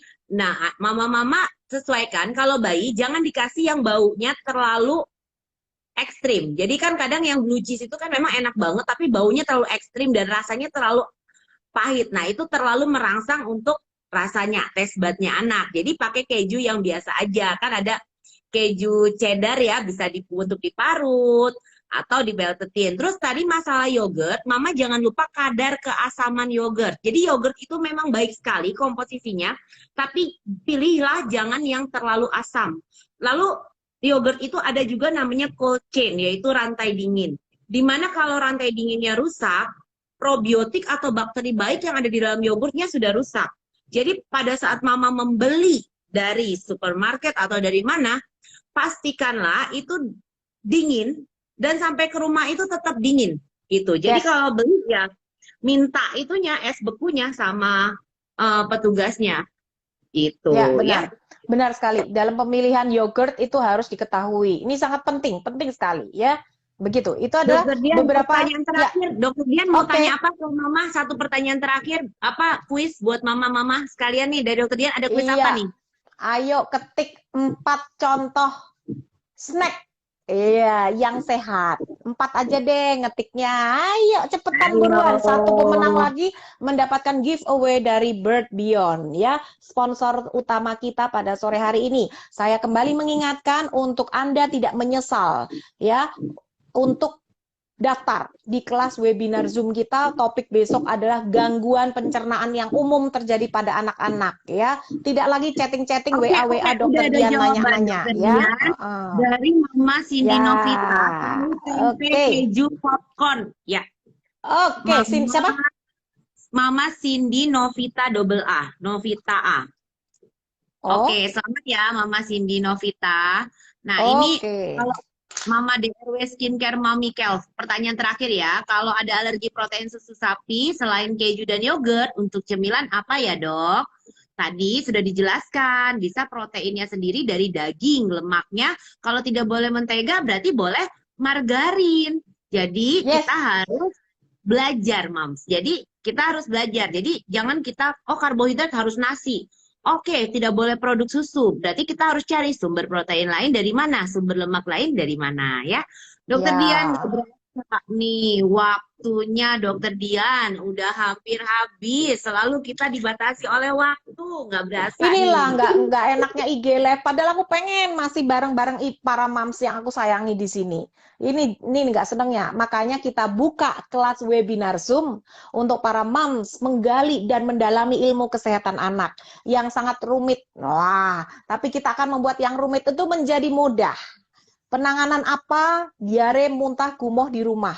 Ada kiat-kiatnya, ada minuman yang bisa Anda cari dan pilih.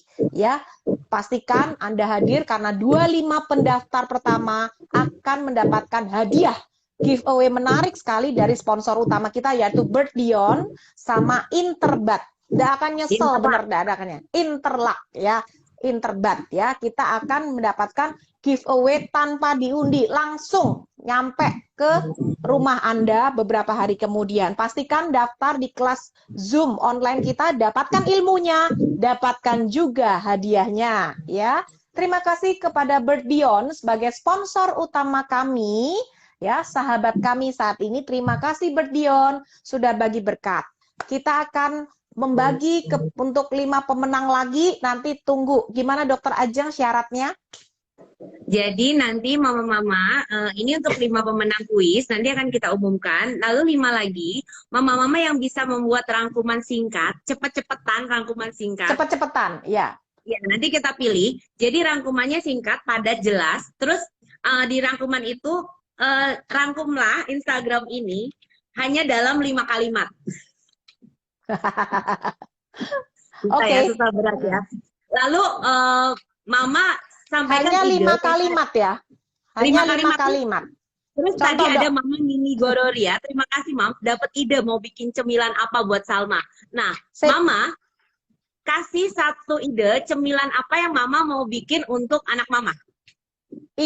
Idenya diposting di IG story kita berarti ya Dokter Ajeng? Ya, Harus tag di tag 4.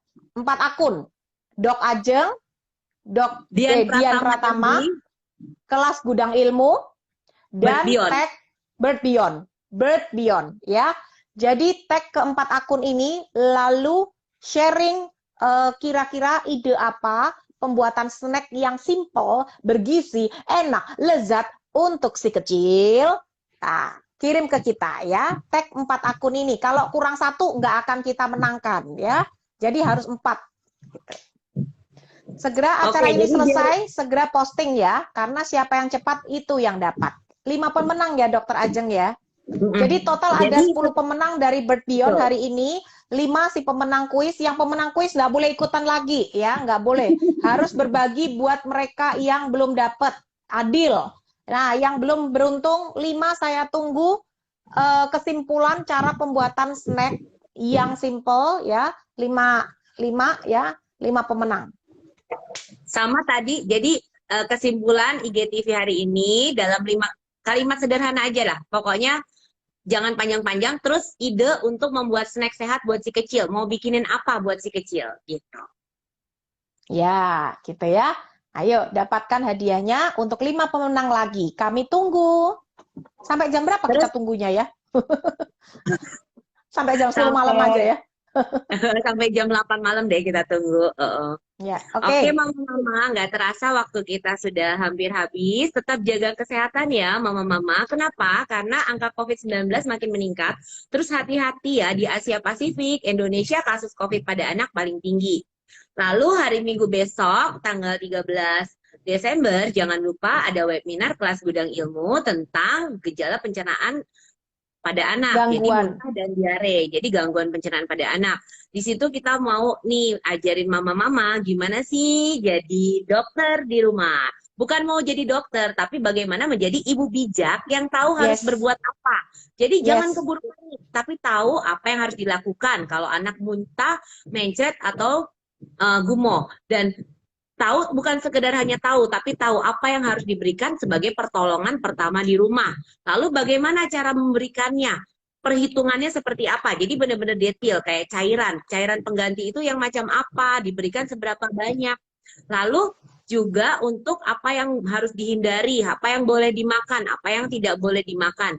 Dan juga jangan lupa kapan tanda bahaya, kapan anak harus dibawa ke dokter atau ke rumah sakit. Karena kita harus tahu apa yang menjadi tanda bahaya supaya saat kita harus membawa anak kita ke rumah sakit, kita tidak terlambat dan tidak menyesal di kemudian hari. Betul. Karena kita tahu diare ini penyebab kematian nomor 1 ya di dunia. Selain pneumonia. Nah, makanya mama-mama, jadi kita benar-benar belajar ya.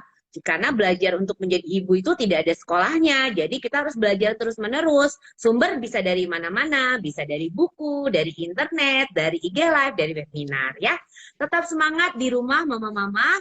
Untuk yang ada rencana pergi berlibur, baca dulu, saksikanlah video kita tentang tips aman terpaksa liburan di era pandemi supaya kalaupun terpaksa berlibur, tidak terkena resiko penularan COVID. Tetap berhati-hati ya, mama-mama. Saya doakan semua, semoga kita semua diberikan kesehatan, stay safe and healthy. Terima kasih banyak mama-mama yang sudah bergabung. Terima kasih Dokter Dian. Sampai jumpa semuanya. Terima kasih. Sampai jumpa para moms yang saya sayangi. God bless you. Nah.